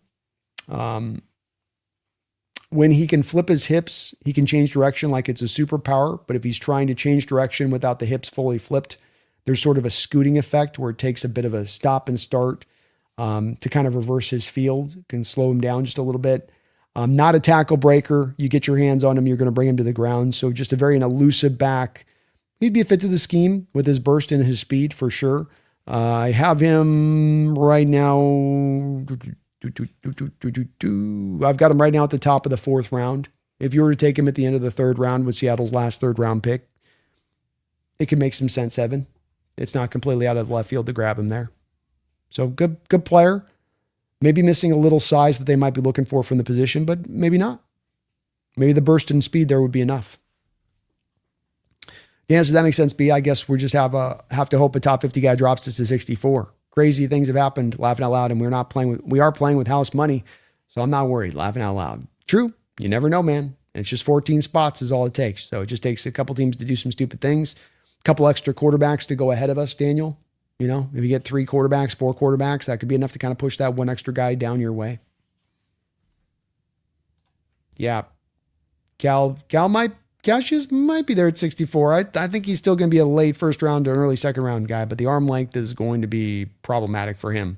Maybe more problematic for him, King Bomber, than it is for Ruben Bain. Visor of Flicks. Terry and Arnold got booked for robbery and kidnapping. Yikes. Jeez. That's not good. Is R. Mason Thomas undersized? He's not a big guy. 6'2", 249. Yeah, he's a little on the smaller side of things. He's not a power guy too. He's a snatch the ed.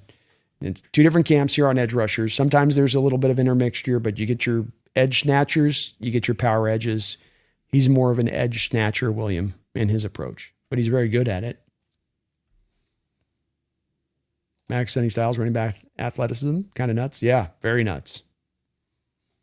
Can't deny the physical tools with him, that's for sure. Daniel says, B, if we lost Mafe and Nwosu, which is likely, what are your ideal moves to shore up the free agency? Shore up the edge, free agency, trade, and draft all included. I certainly would love to make a move for trying to make a run of Max Crosby. I don't know if that deal could be done. I think that sign 2 edges on 1-year deals, Daniel. So I think there's some potential that you could get some ring chasers here. So Jadeveon Clowney, Von Miller, Khalil Mack. I mean, we can go through a list of like 10 guys here, Daniel. I'm not really picky on this because there's functionality, there's productivity from these guys at that spot. They'd be rotational guys that you'd be bringing into the intermixture of 4. Grab 2 of those guys, pair them with what you've got already in-house in DeMarcus Lawrence and Derek Hall, and your edge group is going to be plenty fine. Crosby on the forefront of this. Go and sign some cheaper 1-year contracts and do it by a 2-stack if you can't go get a Crosby. And if that can't work, then you go into the draft and go find an edge at that point is sort of the 3rd option on that rail. But I think that there's a variety of those guys a little bit over 30 years old, not in their prime anymore, not costing top of the market prices. You can get them on a 1-year deal. Take advantage of that market opportunity with those guys. Take advantage of there being a multitude of those guys in the open market, and you may be needing a multitude, more than one, to fill in your edge group. That's the route that I would look to go myself. Joey Bosa is another guy on that little drip. Yep. You could throw him into. That's what I'm saying, that there's like on this. If you look at Daniel, go look at Sports Track, go take a look at the edge group that's there. There's a lot of these guys in the edge group that would fit to this kind of model type of player. That makes a lot of sense there on that.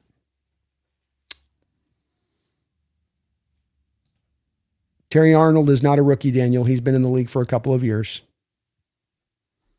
On that side, Brian says, B, if you got an offer of a top 10 pick for all of our picks, do you take it? And who is the target? No, I wouldn't do it. There's no blue chip players in this draft. There's just no blue chip players in this draft that would make that worthwhile to you to do that. You're right on the edge of where the players go from being 1st round talents to 2nd round picks as it is. Like you're already then picking through kind of the back end of the 1st round talent in this draft, which is a weak draft. This is not the year to trade up in a 1st round. trading up in a first round, it's going to be, for me, in my opinion, a year where maybe there's an actual difference-making talent that you're able to go get there. The best that you're able to maybe go get at that top 10 pick would maybe be if Jeremiah Love was to drop to 10. That would maybe be the selection that you could make. But even that, I'm not trading all of my picks away for that, or trading all my picks away for a Caleb Downs at 10 or whatever, Not in this draft. This is just too weak of a year this year.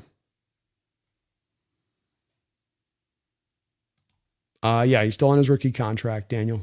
So he's a first-round pick. He's well paid on a first-round contract, but Terry and Arnold's still in the first year of his deal on that. So is what it is there, I suppose. We'll see how it goes. William B. Hey, B, do you think the Bears go to Indiana? Yes, I do. They seem to be at an impasse between city and team.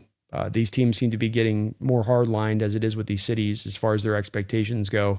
Cities are starting to get, it seems, a little bit more hesitant to want to fund these stadiums that are costing this kind of money. We see the Niners having to go out to Santa Clara rather than actually build a stadium in the city, which would be, I think, the ideal. We see Kansas City doing some similar stuff there with Kansas, right? This is going on with them, and now we're seeing this go on with Chicago. So this is just part of a bigger trend going on with teams finding the creative way to get these stadiums built. I think it's kind of silly to me, but the NFL owners get to do whatever they want to do. Seems like they kind of get to make the rules. So what are you going to do there on that? But yeah, it does seem like it's reached the point with Chicago where they're serious, and Indiana's rolling out the red carpet to get Chicago to come to them. So the Gary Bears. The Gary, Indiana Bears. Bears leaving is crazy, man. I mean, no Bear team being in Chicago, no San Francisco team being in San Francisco, and no Kansas City team being in Kansas City. And it kind of doesn't sound right. Doesn't make sense. Visor Flicks, GSN, $40 million per year. 37.5 would be the amount that I think he's going to, it all depends on GSN's willingness to sign a deal right now, Visor, right? So think about it from the team's perspective on this. Okay, JSN, you passed 3 years. You can sign a contract extension. We have 2 years of club control left on your rookie deal plus franchise tag. We're going to give you a deal. We're going to give you a great deal. We'll give you the second highest paid deal in the entire sport for average pay. Like, you're not going to make Jamar Chase's deal. You'll make just below that at $37.5 million per year. Okay, JSN comes back and he says, no, I want to be $40 million per year. Well, okay, you can wait a year for that. What is the interest of the Seattle Seahawks to make JSN the highest paid player right now, a year earlier, essentially, than they have to make that deal done? If you're going to sign that deal from a Seattle perspective, it's a little bit like, Julio Rodriguez out there signing the deal he did with the Mariners. It's a little bit like that. We take the club control years off the board, and now we're going to remove that from you and pay you early. You got to give us something back on the other side of that. And at 37.5 year versus $40 million a year, that's not a big discount Seattle's asking for on the return of that to the other side. So that'd be where I'd be at with it. Koken, we'll start hearing about extensions anywhere between now and the lead up to the 9th. That's when the soft date of this opens up. So it'll probably pick up as we get closer to the 9th, Koken. But this stuff can go kind of as a timeline for signings and trades and all this stuff. It can happen at any point in time now. So, you can have a trade that's not necessarily officially going down, but it's basically has happened. And I'd expect as we get through the combine now and these discussions have happened between players, between agents and front office people about trades and front offices, between other front offices, we'll get an answer on this probably pretty quick.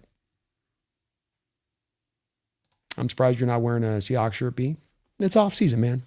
It's off season casual right now.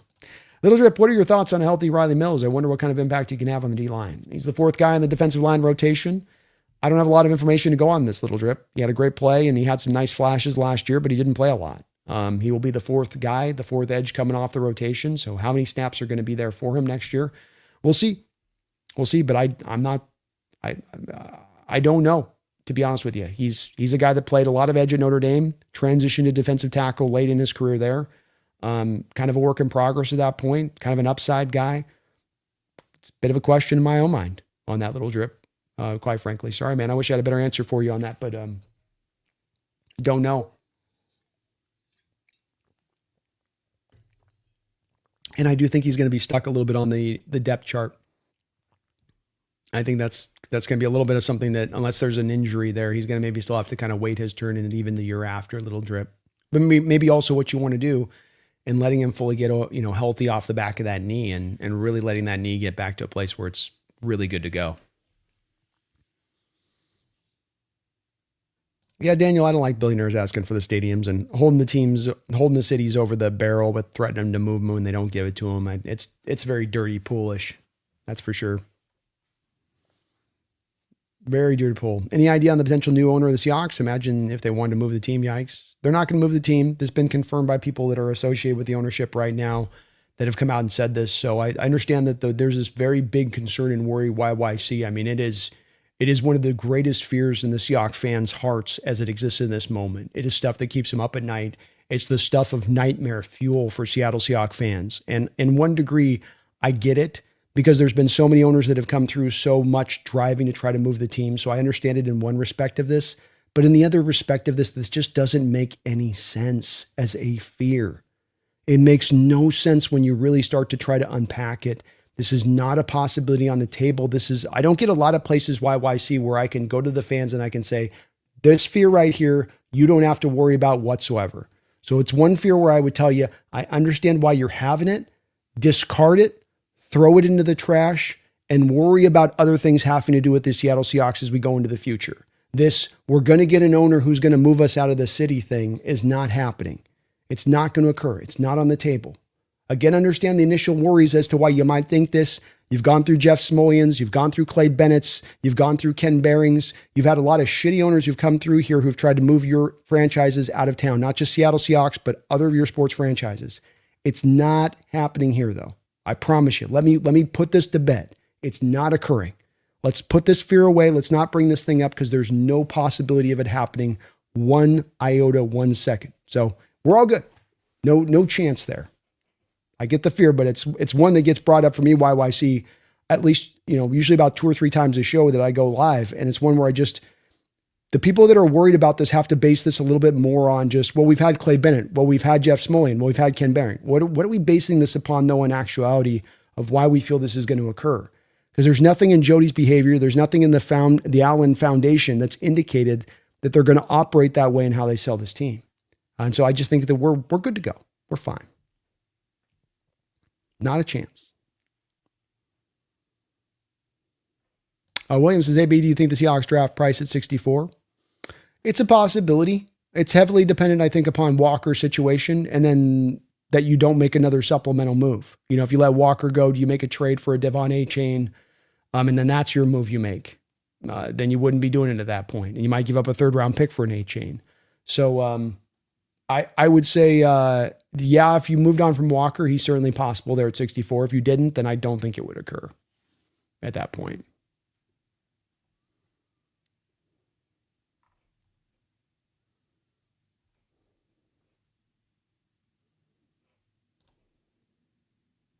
Playlist draft. Brando went to Nicky Manwari's signing yesterday. Spent some serious bucks to get autograph and a photograph. Line was packed out the door. Oh, nice playlist draft. Well done. Well done, man. Yeah, Jody Allen's not going to leave us in good hands. I think for the people that are worried about this being sold to a team to an owner that's going to move us out of town, why? Why would Jody do all that she's done since she's taken over from Paul? Let's throw all that Paul did, which is save the Seattle team and keep the franchise here. Literally was what kept you here from being moved to LA in the first place. Came out of his own pocket to partially build the stadium in Seattle. Fostered a winning ball club where he was trying to go for Super Bowl championships and brought his pocketbook into play. Let's just throw all that out the door. If Jody was going to operate from a standpoint of just selling to willy-nilly whoever that's going to move the team out of town, then why would she continue to keep driving this team as hardly in the direction as they have to being a contender? Why wouldn't have she just sat on Coach Carroll and just sat on the whole situation with what was going on and just kind of bided her time until she could get out from under it? If she was operating in that manner, that would have been more consistent with that type of behavior. She's been the complete opposite. And that's why, to me, I push back so hardly on this fan fear that exists out there from Seahawks fans that she's going to somehow now get all evil on us, that she's now going to do the old Scooby-Doo pull off the mask trick where it's like, now I've got you fooled. I can't see it. It doesn't make any sense as to why you do all of that only to shift your direction at the final moment in such a wildly different way.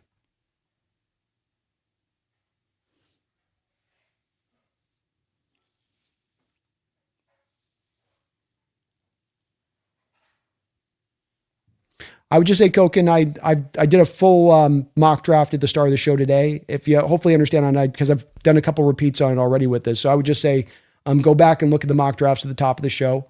And I went through kind of all those scenarios. And if we're just keeping the picks, if we're trading back, I went through a couple different scenarios on who I'd go with on that side of it. Daniel B., I'm confident Hawks stay here. A lot of reasons why. The funniest reason the city that the league would want to have a team already has one now, LA and Vegas. Thank you, NorCal. Amen.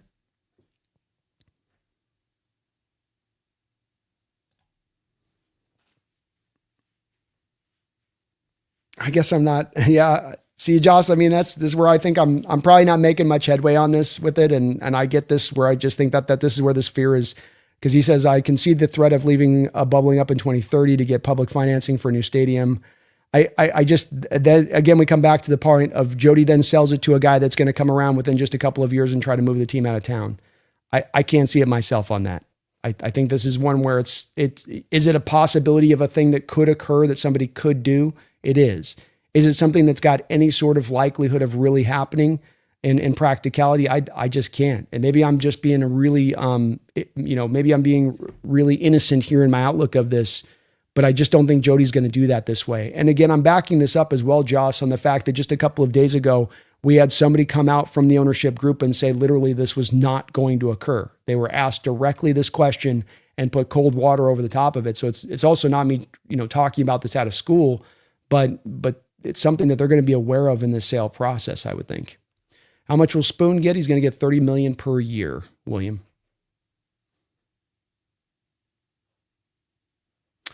I don't have it off the top of my head with it, Koken, with the guy that spoke. It was just this last week. If you do a Google search on this, you can go find the interview. It's pretty easy on the Google search of this side of it, but it just happened this last week. But throw out the interview even. Is it your thinking, Koken, on this really? And boy, I'm kind of surprised because I'm seeing so many here in the chat that are kind of trying to softly kind of push back on what I'm saying. I don't know where the worries come on that Jody's going to do this, guys. You're going to need to base to me a little bit more on the track record history of owners in Seattle tearing the team out of town more with this fear, because it just feels like a fear that just is generally had. It's not really based on anything. And that's where, to me, I need something a little bit more tangibly than just, well, I just kind of generally kind of feel that he's going to potentially do this, or they could do this. Well, okay, but why would they sell that to an owner to do that? Why would they do all of this work up to this point? Why would they draw so inconsistently to how they sell, to how they've run the franchise? This is one that just isn't adding up in my brain at all on this one.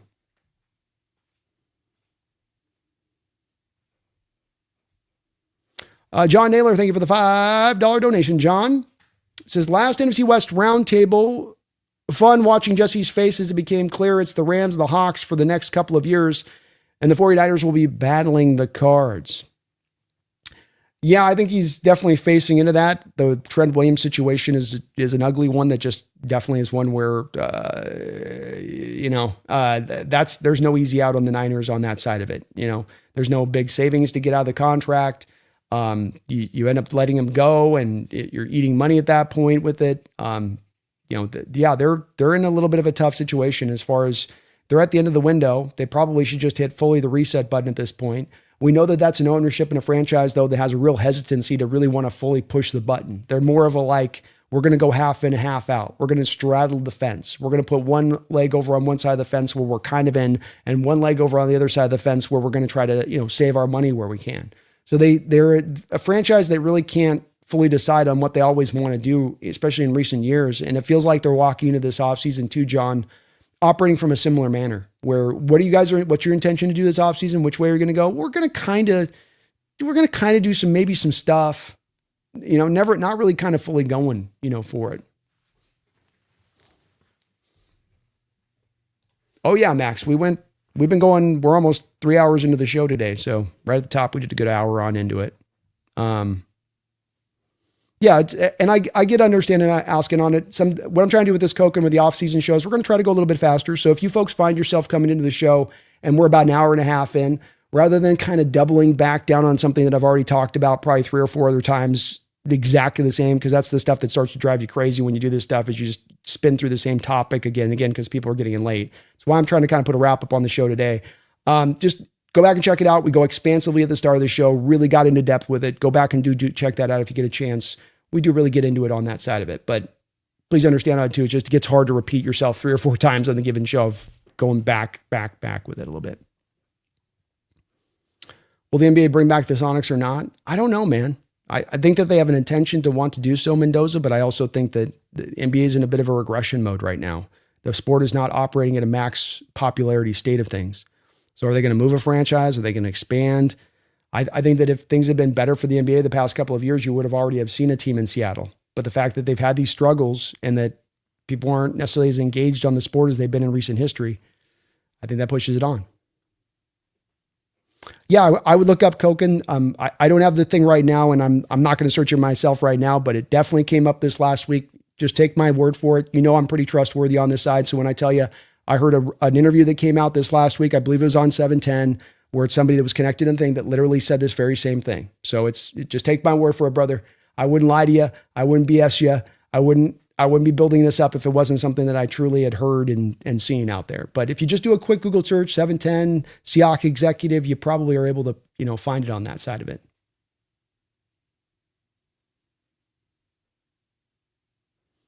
I did see the report card. It was good to see. Looked like we did well.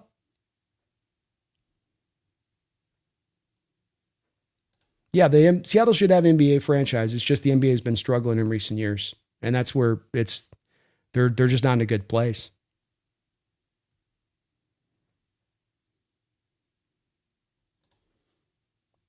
Appreciate you, Koken.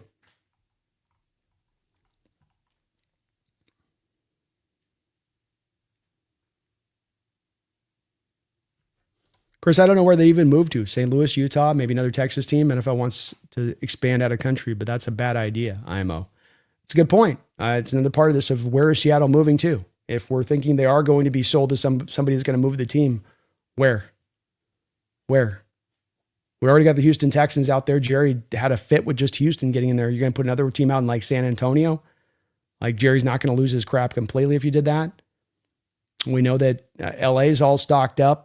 You ain't moving out to San Diego. They couldn't keep the first franchise there. So you got to move them out east. So we got another NFL team out east at that point, and you got no team in the geographical area of the Pacific Northwest all the way around through.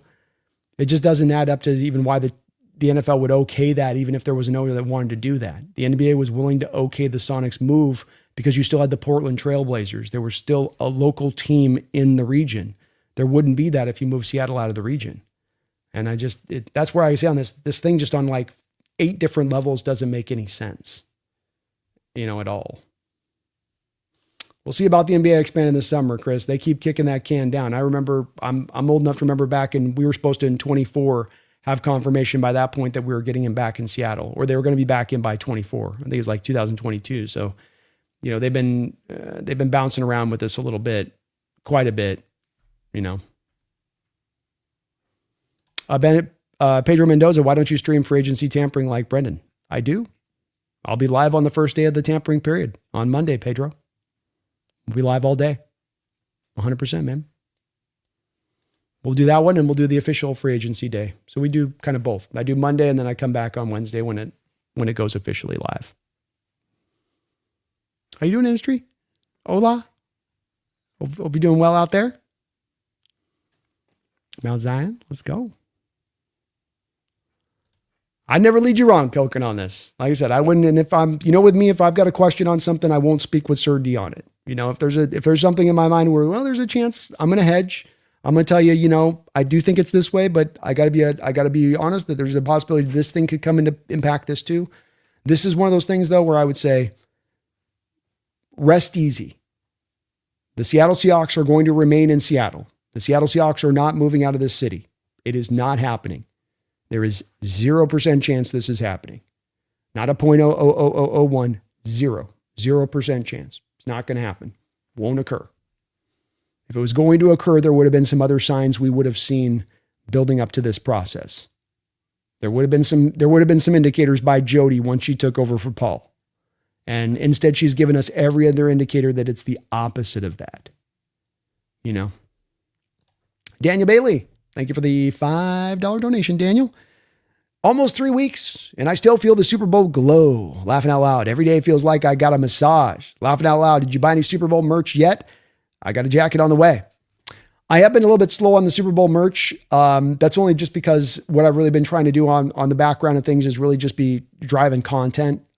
We did really great with a couple of upload videos that we did with the Super Bowl predictions gone wrong stuff that I did. Got 2 of those videos out, and they took a little bit to put together, but they did really well. And so I've been working on just upload content. I'm behind on my draft scouting as well, Daniel. So it's like I'm between that, putting uploads, and then trying to get the scouting done, and then trying to get live shows put in. I haven't had time to even go really shop for any Super Bowl merch. I've got a Jackson Smith and Jigba jersey that we're going to add to the background here. So I'm going to get that added on in there, but admittedly I'm a little bit behind. I got some shirts I need to be buying. I got some Super Bowl stuff I got to be tracking down. I've just been, man, it's been, it's a lot right now. It's going fast with a long season and then the turnaround, and then you're behind on the draft, and then free agency's like a week away. And then you're trying to, you're spinning all the plates essentially. I got all the plates I'm trying to spin, and it's like, there's no time for anything a little bit. So this offseason is going to be, I can just tell it's going to be crazy, kind of in that manner, a little way, but not as of yet, man. Soon. Very soon. And I'm going to load up. You better believe that. But yeah, that's the way that it should be, man. The beauty of winning the Super Bowl is not just the winning of the game and the gratification of that moment and the celebration of that moment, but that you get to have all off season where you get to kind of live in that glow and enjoy it and just kind of just ruminate in it, and that's what being a champion's about. That's what it's all about. So continue to live in it, man. Don't let it go away. You know what I mean? Don't let it steer away, man, because you don't get to have this very often. So you might as well enjoy it in full. But congrats on the jacket. Did you get that Super Bowl jacket? You get the Letterman's jacket? Man, that thing was pricey. But I love it, bro. I got to start looking at the merch. I've been definitely behind on that. But boy, these days are just flying past. I feel like I'm blinking and February was done. It's almost worth it. It's almost worth it moving to San Antonio just to watch Jerry Jones lose his ass. Boy, he would lose it big time.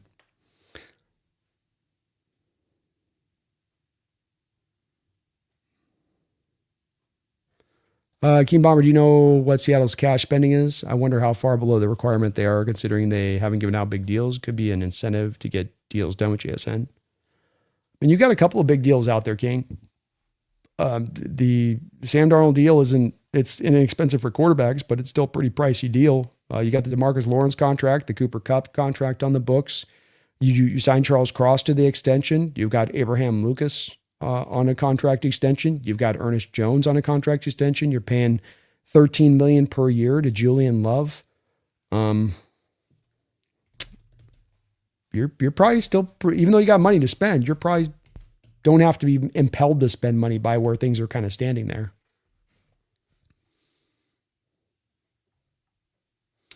Catalyst, thank you for the $5 donation, Catalyst. Hey, B, just wanted to say that I appreciate everything you do.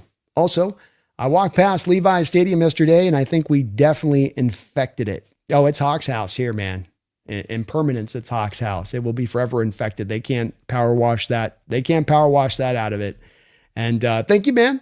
I love what I get to do, brother. And it's been a dream winning the Super Bowl and being able to cover the team at the same time as win the Super Bowl. I'm having a hell of a good time just putting together some of these uploads in the background, looking at the scouting. It's so much fun to get what I do because there's so many little different hats you get to win. It's a lot of work, and there's a lot of those plates spinning. There's a lot of variety of different things you kind of get to do and covering the team and looking at this stuff. And it's a lot of fun. I was walking through all the mock scenarios last night, trying to kind of prepare for the show. And it just, I'd be doing that anyway, of course, whether I was covering this team or not. I'd be like you guys are. I'd be on that Pro Football Focus. I just, hammered away, trying to go through the different scenarios. What if I move here to there? What if I grab this guy there? What's available to me down the line there? As I always say, it's a pig in mud when I get to do this. I just enjoy the hell out of it. But thank you, Catalyst. Appreciate you, man. And that is no longer Levi Stadium. We now forever call it Hawks House. Hawks House. Whose house? Hawks House.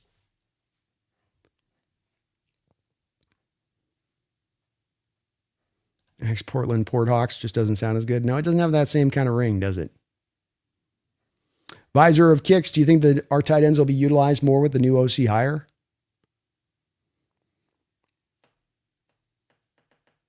Not necessarily. I think a lot of the lack of tight end utilization, especially the last year, Visor, I want to say that I think we were 20, 7th in passing attempts. So, you're going to be committed to running the ball. That's not changing anytime soon. You're going to probably see your passing attempts sit around about the same place, 25 to 28th next year. That's going to continue to be true.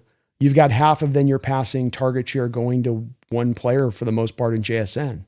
So even if he's not taking 50%, is he taking 40%?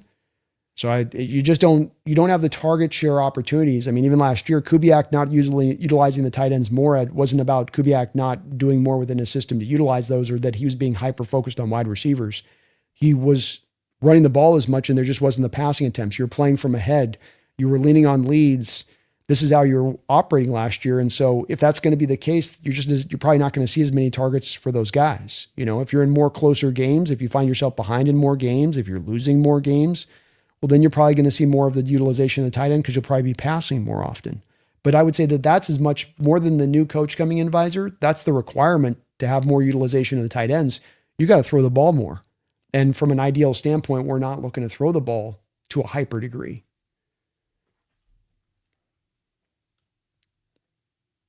$60 for a t-shirt. Sorry. Oh boy, that's pricey.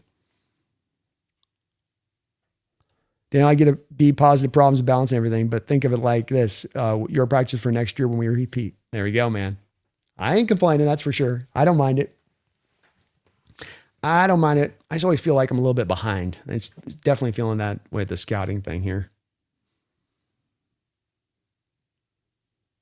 Yeah, that jacket, $1,000 jacket, that's pricey, man. You might buy that thing, but you're keeping that thing in plastic at that price.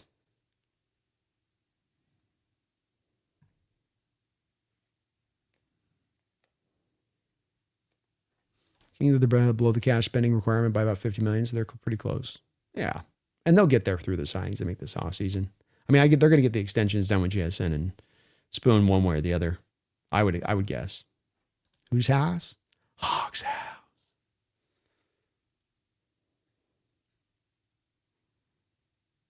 Might as well blow it up at this point. I think most fans want to go back to Candlestick. I bet they do, man. I'd want to if I was a San Francisco 49er fan. Be like, it doesn't have the same feel out there. And you've got the substation problem, which doesn't seem to be going away anytime soon. Be funny if they had to eventually move their stadium because of the substation issue. Coke and B, do you think the team being sold will affect how we go about free agency, extensions, etc.? I know Schneider said it won't, but obviously he's going to say that. What do you think? I don't think it will. He's mentioned a couple times about Jody saying, how do we go for this for next year? How do we push this aggressively? That could be just him selling us a line of BS, but I don't think it is. I also think a big part of this is informed by how John has set the stage for this upcoming year. Because you haven't put yourself in a cap predicament. You haven't put yourself in the same kind of cap predicament that you've been at times the last couple of years because of as much of the dead money contracts that you had to bleed off the books. You're just in such a financially very clean place for any prospective owner that takes over. You could sign your extensions to Witherspoon and GSN, and you could go make a couple of other splashy kind of moves. And your cap situation still for 27 and 28 is going to be a very good shape. And so I think that John's already kind of done the heavy lifting here, Koken, as far as setting things up very nicely for the next prospective owner. You've got very little void year money left on the books. Remember, coming into this offseason, you only have about $500,000 in dead money as it stands for this year's cap. And that's versus prior years where it's been much worse. You're in good shape. Good shape.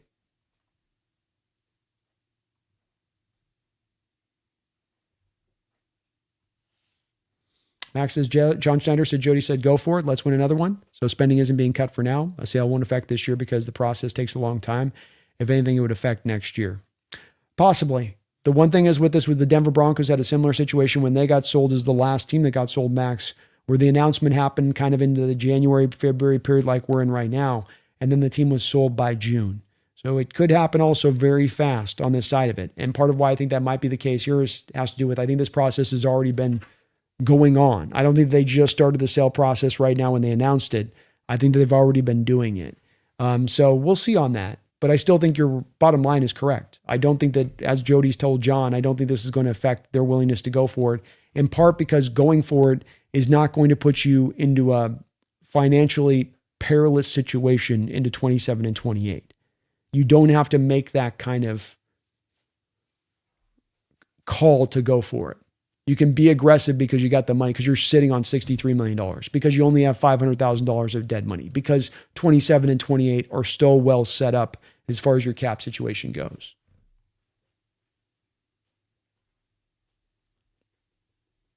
SoFi Stadium, definitely a giant teardrop from Ram fans if we won there. Boy, that'd be awesome if we pulled that off. The Realkin, who is your surprise free agent signing, if there is one? I think Linderbaum would be a surprise signing a little bit for how much he would cost and what they would do to do that. That'd be as much as I love him, I'd love to see them target him. I'd be blown away if they actually paid that price for a guy at the center position. Hendrickson would be a big time surprise for me, because I just don't know of his fit, and that one would be kind of a shocker.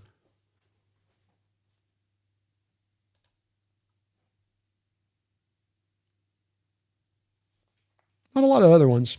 Part of that, though, it has to do with Realcon. It's just a weaker free agent class.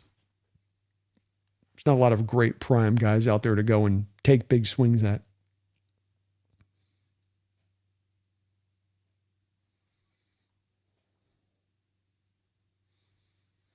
Catalyst, when I visited SoFi, I kind of felt soulless, can't lie. Maybe it's corporate influence. It's got a little bit of that feel to it. I was there last year as well, and I think you're accurately catching it pretty close.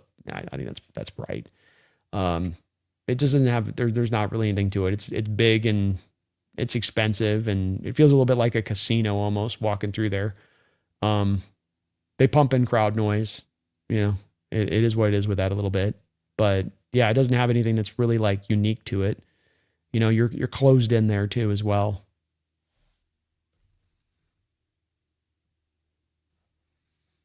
HGB, Stafford only came back because the Super Bowl was played in LA this year, and he knows the NFL is going to do what it can. Maybe so. Com Popcorn. Hey, B, question for you. Do you take anything away from the combine, or does it kind of put a little more validation on what you see on the film from analyzing the rookie class? I think it's a little bit of validation. It's two different things. I think it's first, it validates you on certain stuff. You watch a guy and you go, boy, I don't think he's got great length out there, and it's biting him in the butt in certain spots. Could be an offensive lineman, could be defensive lineman. You look at a guy and you go, boy, I don't know if I see the speed here from him. Might be a wide receiver, and I'm going, boy, I think I see more 4.55, 4.6-ish. And he goes out there and he runs it. And you definitely get the validation on that in those moments. And then that just confirms things like, well, what I saw play speed wise matches to what I'm seeing here. There's also the flip side to this though, too, as well, where you might have a guy that you think looks like on tape 4.6, 4.55-ish. And then he goes out there and runs a low 4.4, and you got to go back and look at him a little bit. And this is kind of a generalization, give me some rope on this one. But I think that's where it's both of those sides of it. And that you're looking for both of those things in the combine. You're looking for the guys that you might have missed on something with it that they have in their bag, or they have some athletic ability that you aren't giving them as much credit for because you just didn't catch it on tape, and you need to go back and relook at the tape, and maybe then you do see it. And that's happened at times. I've gone back away from the combine and have looked back. There is those things though too, where you have a guy that tests well. Let's go back to the scenario. Although he looks 4.6 on tape, he comes out there, runs a low 4.4. I go back on the tape. I don't see the speed actually showing up on the tape. Or maybe I do. So it can kind of go a lot of ways then from it, but it's those two things. It's validation at times on certain players. Cassius Howell, really good player. Definitely some questions about his length when you watch him on tape. This definitely confirms it. Sonny Styles looks like an athletic freak, both in size and length, but also in his movement and his explosiveness. This validates it a bit today and what you get from him on the testing on that side of it. Then there's guys that you're going to go back and you're going to look, David Bailey, for instance, doesn't surprise you that he's 4.5. In fact, I think he's probably, his technique wise was a little bit weird on his 40 here. I think he's probably a little bit faster than even that. Makes sense of why he sometimes does what he does, even though he's not necessarily a pure bend dipper type guy, but that explosion, that get up the field so quick, he's on top of the tackle stuff. Well, that's validation back to it on that one. So it's kind of a little bit all over the board here, a little bit there. But it definitely has there's a value to this. There's no doubt about it. It'll never inform me fully, but it will definitely help in being supplemental in what it gives you data wise. Malik Willis, big surprise. Chris Linderbaum fixes a problem that isn't there, so definitely would be a surprise. Yeah. I'm not saying I'm driving for it either, just that it would be a shocker.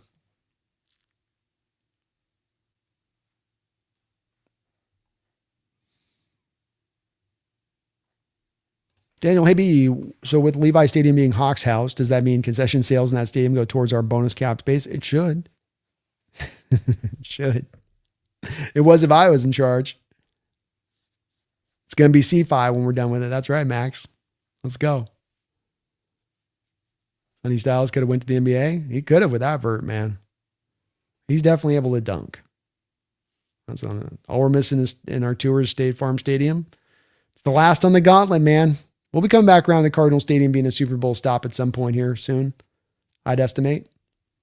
Some point or another, it'll come back to being the thing. You know it will. You know it will. All right. I think we've reached a good end here. 3 hours in the books. Quick stream. There's your quick stream. Great discussion though today. And really going to be moving into a real fun time of this offseason here as we get the culmination of the combine, start to get some pro days. We got the free agency. We will be doing the legal tampering period of Monday. I'll be going live, and then Wednesday going live. Maybe Tuesday, depending on how much we got here action-wise from you guys on those days.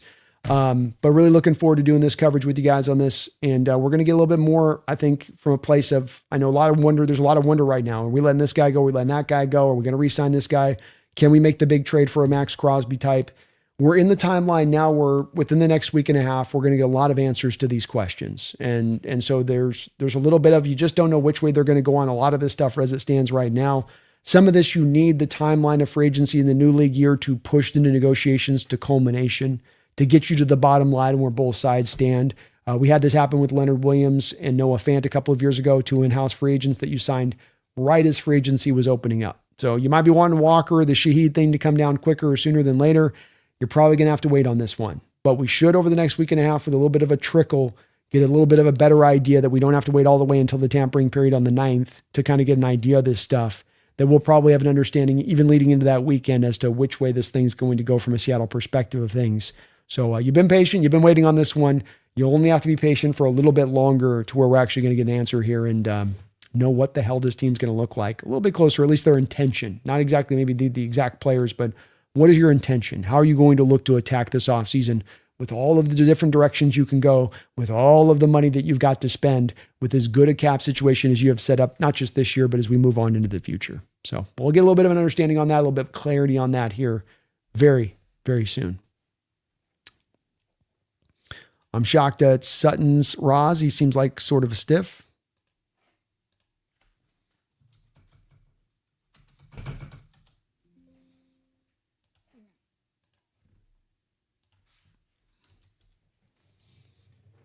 Yeah, Danny's a little, he's a little stiff. He's a bigger power edge though. So it's okay if he is a little stiff because he does bring at least the power and the length and good size. Go Hawks, Max. Hey, I hated State Farm Stadium, especially they keep charging my ticket, my insurance when I show them. Oh goodness.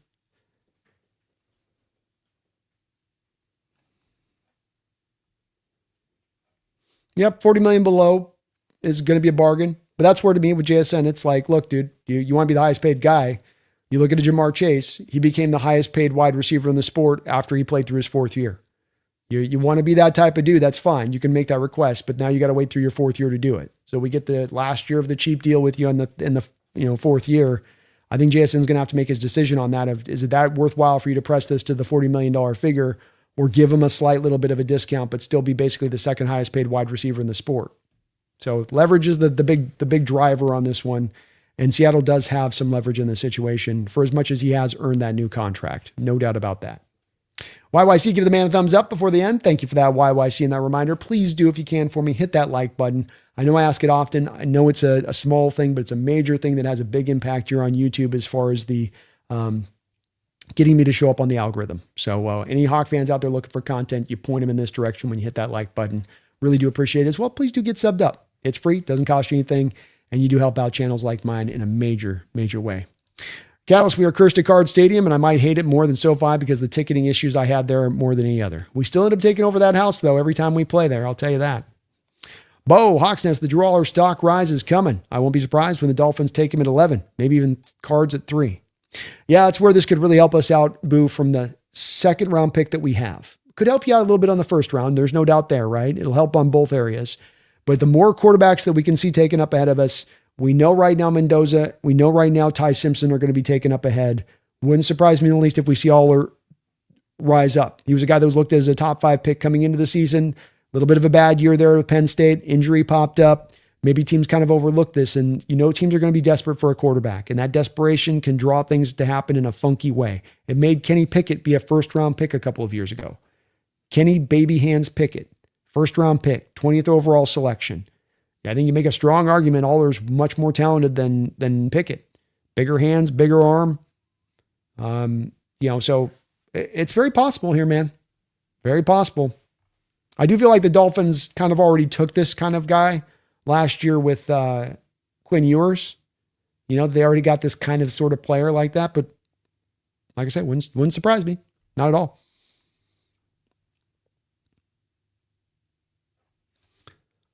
A. Ben says, by the way, I found a 49er fan on Facebook Marketplace literally selling his 49ers jersey with his title that said, switch to Seahawks fan, no longer wanted. He was charging $30 for it. Oh my gosh, it's getting dark with San Fran. Well, it's like somebody said above on this with like Jesse's reaction, and you've heard how Jesse's talked about the Niners recently. Like they're in a spot where it's just like, it's a little dark. You're at the closing of the window. You're old as a team. You got old ass players that are talking about contracts. You got guys like Trent Williams that are kind of like, you get the impression he's in the background, like stoking the fire here a little bit when he doesn't have to. And this is where it gets tough, man, because you're not even in the beginning stages of resetting things. You're just getting to the place of owning the need to reset. And that's where, from a Niner perspective, they'd probably be smart to come in this offseason and do that thing I always say, where you first, before you get to any moves, have to identify truly where you are as a team. Are you rebuilding? Are you ascending? Are you elite? Or are you in purgatory? And I think the Niners are a team that talks themselves into still being elite, but are much more likely to find themselves into purgatory next year if they get hyper aggressive this offseason with some of their moves. And that'll be interesting to see where it is. But I think a lot of Niner fans kind of see the forest for the trees on this one, and they're like, yeah, this is going to be a minute. It's going to take me a little bit of time. I mean, it's to the point where they've got like a substation issue. They're to the point where both fans and players believe that they're being impacted by an electrical substation, which is weakening their ligaments. And it's dark right now. It's dark right now for the Niner contingents out there. Wilbert, salute Brandon. Seahawks fans, Jeremy Bernard to replace Shaheed if he walks. Possibly. Boy, did I want to see Jeremy at the Senior Bowl. Did not like the fact that he passed on Senior Bowl. I thought he was one of those guys that there's talent there. There's size there, there's ability there, but there consistency. Wanted to see it kind of up front in person with him a little bit, because he does go quiet in games, but maybe.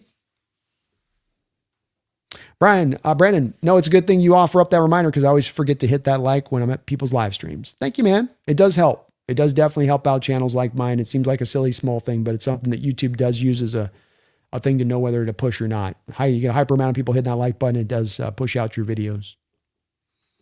LeBon Hibby, who do you prefer, the new owner, Ballmer or Bezos? I'd be a Ballmer guy myself, LeBon. I think both guys would come in with a commitment to want to win, come in with a commitment with their pocketbook. I don't think either of them are problematic owners. So I don't think you go wrong either way, but Ballmer maybe a little bit more so. The Skrilla Browns drafting another 3 quarterback.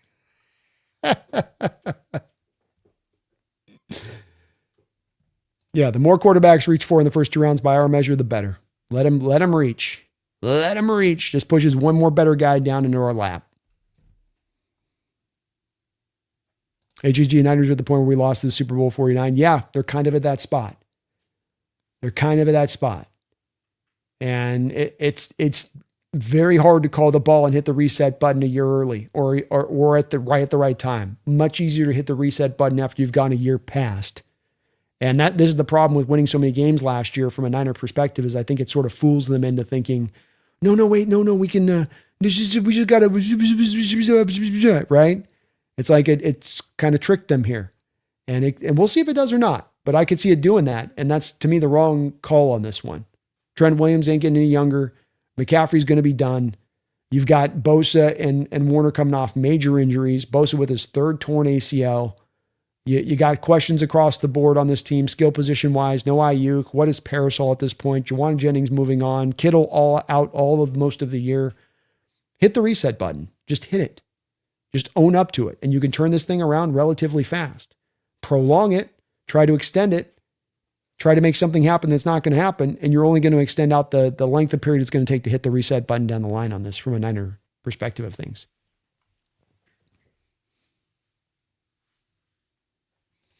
YYC Bezos would change the stadium name to Amazon Field, I suspect. He might. But that's kind of cool because come on into the Amazon. You want to come play in the Amazon? And like monkey sounds and like a jaguar sound, YYC. And it's got a little bit of some shades of Back to the Clink, doesn't it? Sounds like no Amazon Field. Kakai, by the way, I wouldn't want a greedy billionaire owning the Seahawks. I mean, there's not a lot of altruistic billionaires, you know what I'm saying? To the other side of it. It's kind of like they tend to come in the one size fits all on this for the most part. You know, Paul Allen was a bit of an outlier on it, but it's a bit of like, if I've got to choose between getting the greedy billionaire or getting the guy that doesn't have as much money to spend and be as committed to building a winner, I'll take the greedy billionaire. I got to take one or the other. It's like, like Brian says, it's like, good luck finding the benevolent, generous owner. It's like, it's more of the lay of the land out there, you know, unfortunate or not there. The dark side and the Amazon. See, it just kind of goes together. LeBron's picking up what I'm putting down. Or HHG, the Amazon dark. You know, it's like, it's got a little, you could make it work. You know what I mean? We could get past the corporate aspect of it. Amazon's got kind of a badass feel to it. It intimates badassery. That's all I'm saying with that, you know. Goomba Garth, what's up, man? How you doing, Goomba? It's good to see you in the house, man. The Amazon dark. Wait, hold on. I got to do it with this one. The Amazon dark. The dark side in the Amazon. I gotta use my voice changer more. Who improves the Rams more, Ruben Bain or Jamon McCoy?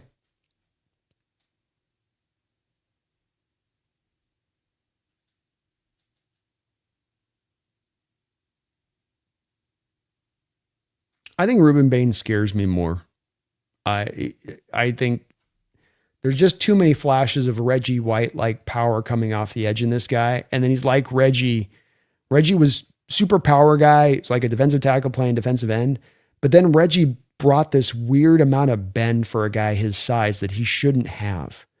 And Ruben Bain's got the same thing. And I'm not saying it's the direct same comp as you would get there, but it's that like bottom line minimum. He's going to be an absolute demon against the run off the edge. So now you got both. I've got what's Jared Verse on one side completely setting hard edges, and then I've got him on the other side setting a hard edge, and we're trying to run outside zone. That's going to be problematic. So he's not going to be White, but there's just too many flashes there that I don't see in players coming off the edge in drafts. I don't think I've ever made any comparison close to a Reggie White coming out.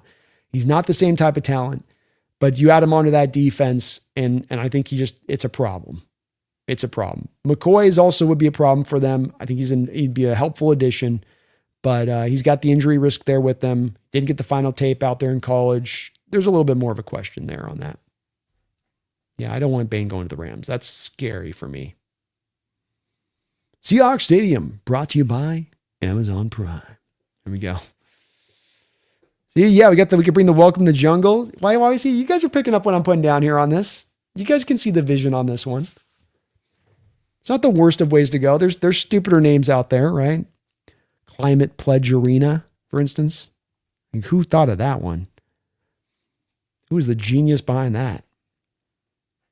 Yes, the Rams desperately need a cornerback, but God, Ruben Bain and the Rams would be scary. Yeah, I'm really worried at this point that I'm starting to do this math where it's like he should have been either number 2 or like number 5-ish in where he's taken in this draft, just all things being equal. But now does the 30-inch arms enough to push him down to like 7, 8, 9? And if he gets to 7, 8, 9, do the Rams then look up and they go, hey, we'll move up 4 or 5, we'll move up 4 picks here to go get this guy.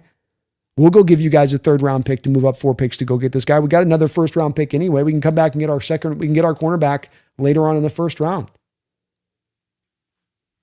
I'm very concerned at this point the Rams get this guy landing in their lap. The teams end up going short arms, and they start to overlook the tape because of it. I don't think Creed Humphrey, I never thought Creed Humphrey was going to get released. No. We've been talking about Linderbaum, Goomba Garth, but Humphrey's not getting released. He just signed that extension with the Chiefs not too long ago. He's not going nowhere.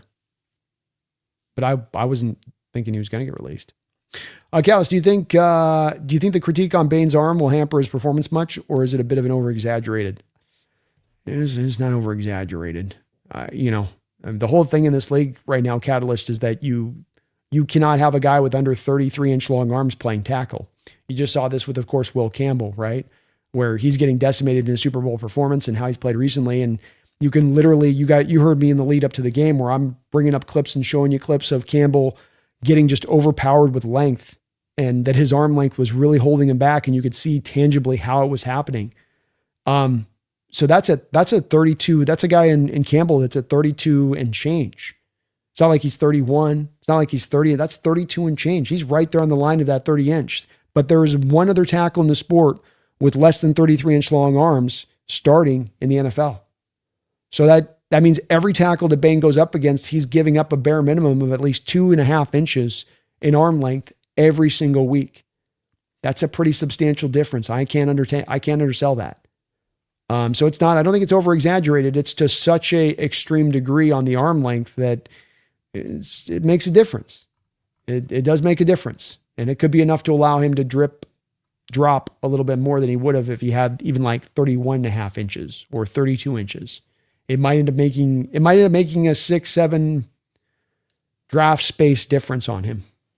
Still a 1st rounder, still a high 1st rounder, but maybe not at the top of the draft. How about looked at Kyle Lewis from Pittsburgh? Dude looks like a beast and potential day 2 steal. I have indeed. And I do like him quite a bit as well. Very good player. So, trying to get to my notes here. Boom, boom, boom. Wow, I'm getting up there on some of these evals here. We're definitely loading through these things, that is for sure. Struggling to find my notes here exactly on him. Good all-around player. Really like him. 2nd round evaluation is right. So I've got him right now in the 2nd round. He's neck and neck with Jacob Rodriguez as far as my number. If you call Averill Reese an edge instead of a middle linebacker, I'd go Sonny Styles, Anthony Hill, and then it's going to be Jacob Rodriguez or Kyle Lewis as my next inside linebacker on that list. And I do have a middle 2nd round grade on both of them, FBI, with Kyle Lewis and Rodriguez. So if you want to tell me that he should be the 3rd inside linebacker to go off the board to Seattle at that point, I could see it making a lot of sense. If you're able to get Kyle Lewis at 32, the value is right there at that point. You completely could understand taking him as the last pick in the 2nd round. I think he's going to be a starter in this league, bare minimum. I think he's got a lot of safety to him as being a minimum solid starter, maybe even a little bit of more upside beyond that in what he brings. I think he's a pretty complete player. Beast is a good way to describe him. Kind of being overlooked in this draft a little bit forgotten because of the flashiness of an Arvell Reese and Sonny Styles and even Anthony Hill. Those guys are such physical beasts. And maybe Kyle Lewis isn't exactly a physical beast, but he's a hell of a player. So I think you're thinking in the right area of things.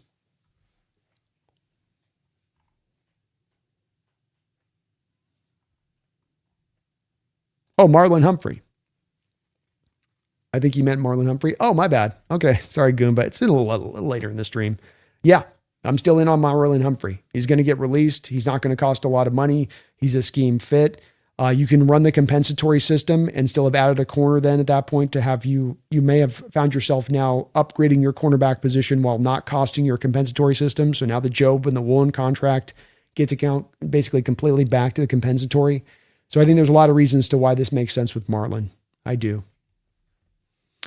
Boo, where does Jeremiah Love go? Not a lot of running back needing teams. I go with the New Orleans Saints or the Kansas City Chiefs. I think the Saints move off from Kamara. They're done with him. They need a replacement there. I think Love is your guy. And if not that, Kansas City Chiefs are letting Isaiah Pacheco go. They haven't had a running back there in years. So I would say that definitely is another one that makes a lot of sense with him going there. I think the Chiefs are his ceiling. He doesn't drop past that point, in my opinion. Wilbert's with me. Love to the Chiefs. Vikings make sense. You're with me on the Saints. We're thinking alike on this. Yeah. Seems about right. LeBron, I hope the NFL doesn't come up with a Hollywood script that the Rams have a win at their stadium for a farewell retirement for Stafford. I hope so not either, man. I hope so not either.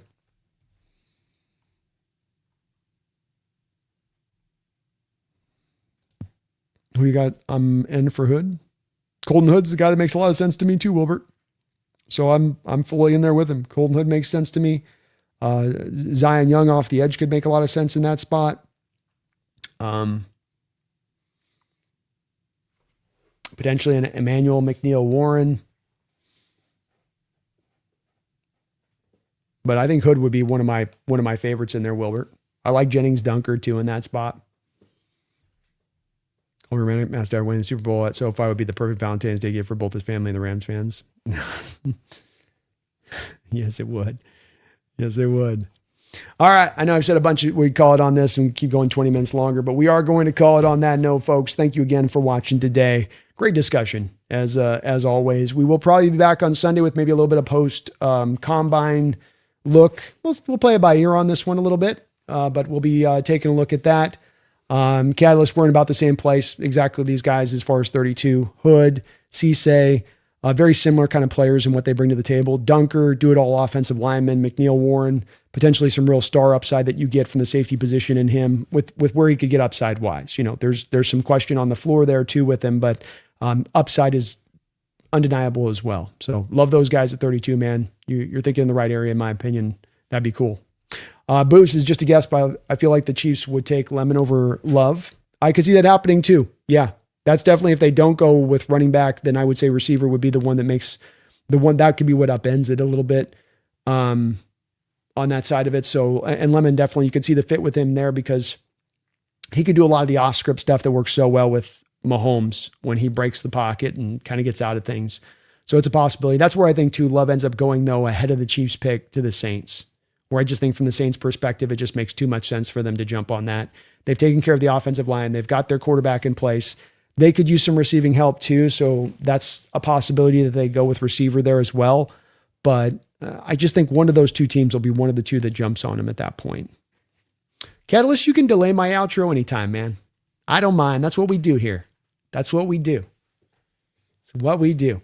Well, I can't wait to see what Guru McDonald does to mix up the defense. Well, he said, what we got to continue to do is evolve. And it's one of the beautiful parts about McDonald as a coach is he's not a man with a set system and a scheme. And this is my system and this is my scheme. And the way I run it today is the way I'm going to run it tomorrow, which is the way I'm going to run it 5 years from now. He strikes me as the kind of guy that's always evolving and adapting and changing and doing that specifically in tandem with the roster that he has, with the players on the roster that he has. And I think he's going to look for those ways this evolution is going to continue, where things are going to change here, where they're going to change there, how offenses are going to adjust as a counterbalance back to them. And so I think that I think it's going to be very much fun to watch how he kind of adjusts his defense over time, because I don't think it's going to remain stagnant. And I think that's one of the most impressive things about McDonald, because I think so many of these coaches, when they have a system and scheme, it just remains very rigid. And that you just keep applying that sort of same thing every year and not really growing it as much. It's one of the great things that Andy Reid did with the West Coast offense in his time with Kansas City, as he was constantly updating, constantly building in new plays off of what they'd done off the old. It was so very impressive and is part of what makes a coach a difference maker at that position, and serving in that role. Bill Gates did take him out of running out of the Hawks, which probably a good thing on that, Brian. Probably a good thing. LeBron B, how do we fix the tremendous pressure Patriots defense applied to our O-line? It's copycat league. I don't think every team's got the same kind of ability to apply the same kind of pressure the Patriots did. I don't think it was an issue through most of the year. It was an issue in this particular game, but I think you're going to see the offensive line only continue to get better. Give me 1 second.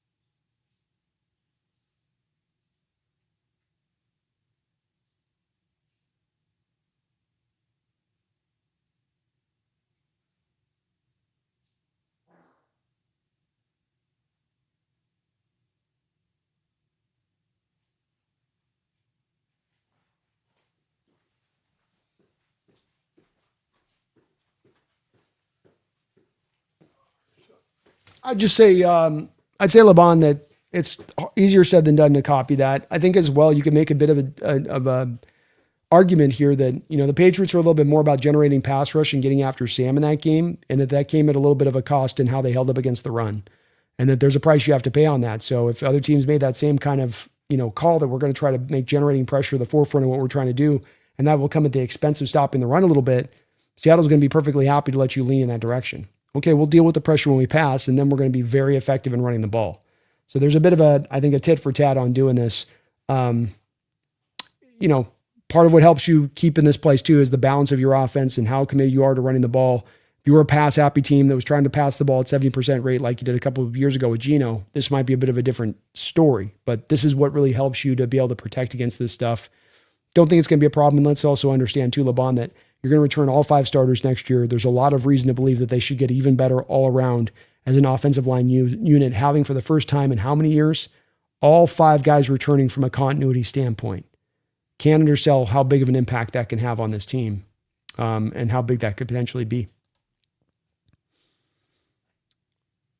I can tell Mike won't stay stagnant because of how he built in new things every few weeks, whether it's different pressures or shifting coverage 6 and cover 8 in the playoffs.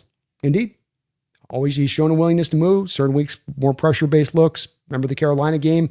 How off guard you caught Carolina as far as you've been running so much zone in the lead up to that. And then suddenly you came out there and you ran a lot of man-based coverage concepts. How much you caught the Patriots off guard because you've been running so much 7 guys in coverage stuff leading up to that game that they weren't expecting you to blitz as heavily as you did. And you brought out these blitzes in full and you caught them off guard with it. So I agree. I definitely agree there, man. Brando, is there a poor man's Eamon in this draft? Sort of a nickel safety that can be brought in to add the theme of versatile defensive backs. Eamon were to get hurt, Witherspoon could stay inside. I don't think that there's really a guy that they're going to look to target like that, in my opinion. I would also say that I don't think that there's a guy in this draft that really fits to that type. Caleb Downs is probably the closest in what you could do with him. He's not size-wise in that same type of territory, but I admittedly haven't, obviously at this point, Ethan, I'm still about I'm probably 140 prospects into the draft right now. I tend to get to about 320, so I've got more scouting evaluations to go find that poor man's quote unquote, but so far I would not say that I've seen that guy as of yet. Jalen Kilgore's got a little bit of that stuff to his game as well. The safety out of from Nicky Manwari's college, actually, former teammate of Nicky Manwari. He's got a little bit of that to his game as well, but not a true like one that jumps out at me and says this one, And Nicky Manwari does line up everywhere. Yeah. Makes him so unique and so hard to find a guy like that can do all that stuff. You might find the guy that can do kind of the safety nickel stuff, but are you going to find the guy that can do the safety nickel? I can operate it like an edge off as a blitzer. I can be like a will linebacker. I can play Mike in the dime. Don't think you're going to find that. I'm not sure, Wilbert. I think that they're going to try to keep him in the same role. I think that they like him in this role, and if it ain't broke, why try to fix it? If he's showing you superstar potential out of the slot, what's the drive to put him into the safety position where he may not be able to impact plays as much as he could be when he's playing the slot? I think that the team wants to keep him down around the line of scrimmage, not 12 yards off the line of scrimmage. But we'll see. Safety is his background. You never know. They may change that, and you do need to find a starter now back there with Kobe probably moving on at this point. So it's possible. We did make him quit, Ethan. That's for sure. That Carolina game. Nothing better than having them do the Victy formation as they're down in the game. Just giving up, rolling over, showing you their belly, I tell you. Showing the belly. All right, well, thank you guys today for watching, Ethan. It's good to see you in the house as well. Wilbert, you as well too, man. Thank you guys for another grade A show. Really appreciate you on that. Please do, again, utilize the sleeper app if you guys get a chance. We got the over on this where we're going with Fernando Mendoza as the number 1 pick. You can pick these kind of overs on this now and this. It goes beyond just the individual players in basketball, baseball, or football. They've got a lot of extra stuff you can select for on the Sleeper app, so please do utilize that today. Terms and conditions do apply. Please see their site for detail, and only gamble money that you have to spend. But a big thank you out to Sleeper for sponsoring the show throughout the course of this season, as they've been so kind in doing so, and you guys have been so kind in utilizing that code in full in the way that you have. So really appreciate you guys for that. Love the discussion today. You guys are hyped up. You guys are already ready for this NFL season to occur. I can sense that in you, and I dig that about you guys. as we will see this offseason flow by very fast. I promise you guys that, and be turning this page very quickly. But I'll be keeping you guys abreast on everything that's going on. Combine wraps up here in a couple of days. We'll get a little bit more knowledge on the testing with that. We'll learn a little bit more about what's going on with the Crosby situation. We'll learn a little bit more in the next couple of days, hopefully, about what's going to go on with these extensions and which direction Seattle's going to go and who we're going to be able to keep and who we're going to be able to lose. We did a offensive free agent show today on the B&B show. So if you get a chance, please do check out that. That was earlier today at 12 o'clock as we looked at the offensive players out there in outside free agency. We're going to be looking at the defensive players in outside free agency next week. We got the Seahawks syndicate coming back next week as well. So it may be off season, but the show just keeps on running. So keep rocking with me, keep rolling with me. Thank you guys for another great show with just great discussion. You guys bring it every single time. You guys are on it in this draft. You're not behind. I'm behind. You're not behind though. You guys are on it. You're ahead of it on a lot of these other players that I still haven't had a chance to even take a look at. You guys are awesome in that manner. I really appreciate you guys just having the depth on this stuff as we're getting into these discussions and really being ahead of me a lot of times on this stuff. It's very cool. So we'll just keep trying to catch up from my perspective of this, but it's going to be a fun offseason, seeing which way Seattle goes. Again, just because as much as anything, you can go in any different direction you want. You want to go hyper-aggressive. You want to go quasi-aggressive. You want to kind of split the difference and kind of bide your time until training camp, strike then. A lot of different ways you can go here. We're going to learn about it, though, in this next week and a half. So tune on in. We'll see how this thing rolls. We'll see how this thing flows. But thank you guys for watching today. Thank you for all of the support and the donations to the channel. And we will be getting a call-in show as well from members of the channel here shortly. So keep an eye on your community post as I'll be getting that off to you guys here. Maybe for early next week, we'll try to get a show out there for you guys on that side of it. So back soon. But until next time, please don't you ever forget, don't you do it, don't you allow yourself, just because it's the off season, just because we're 5 months away from football, don't you forget, don't you let yourself, you got $63 million of money to spend. You might be going out there making the biggest splash trade of this off season with the Max Crosby. There's so much on the line, ready to get to bubbling, ready to get to hyping up here. So you better be locked in. You better be ready here. And don't you ever, don't you dare, don't you ever forget. Go Hawks.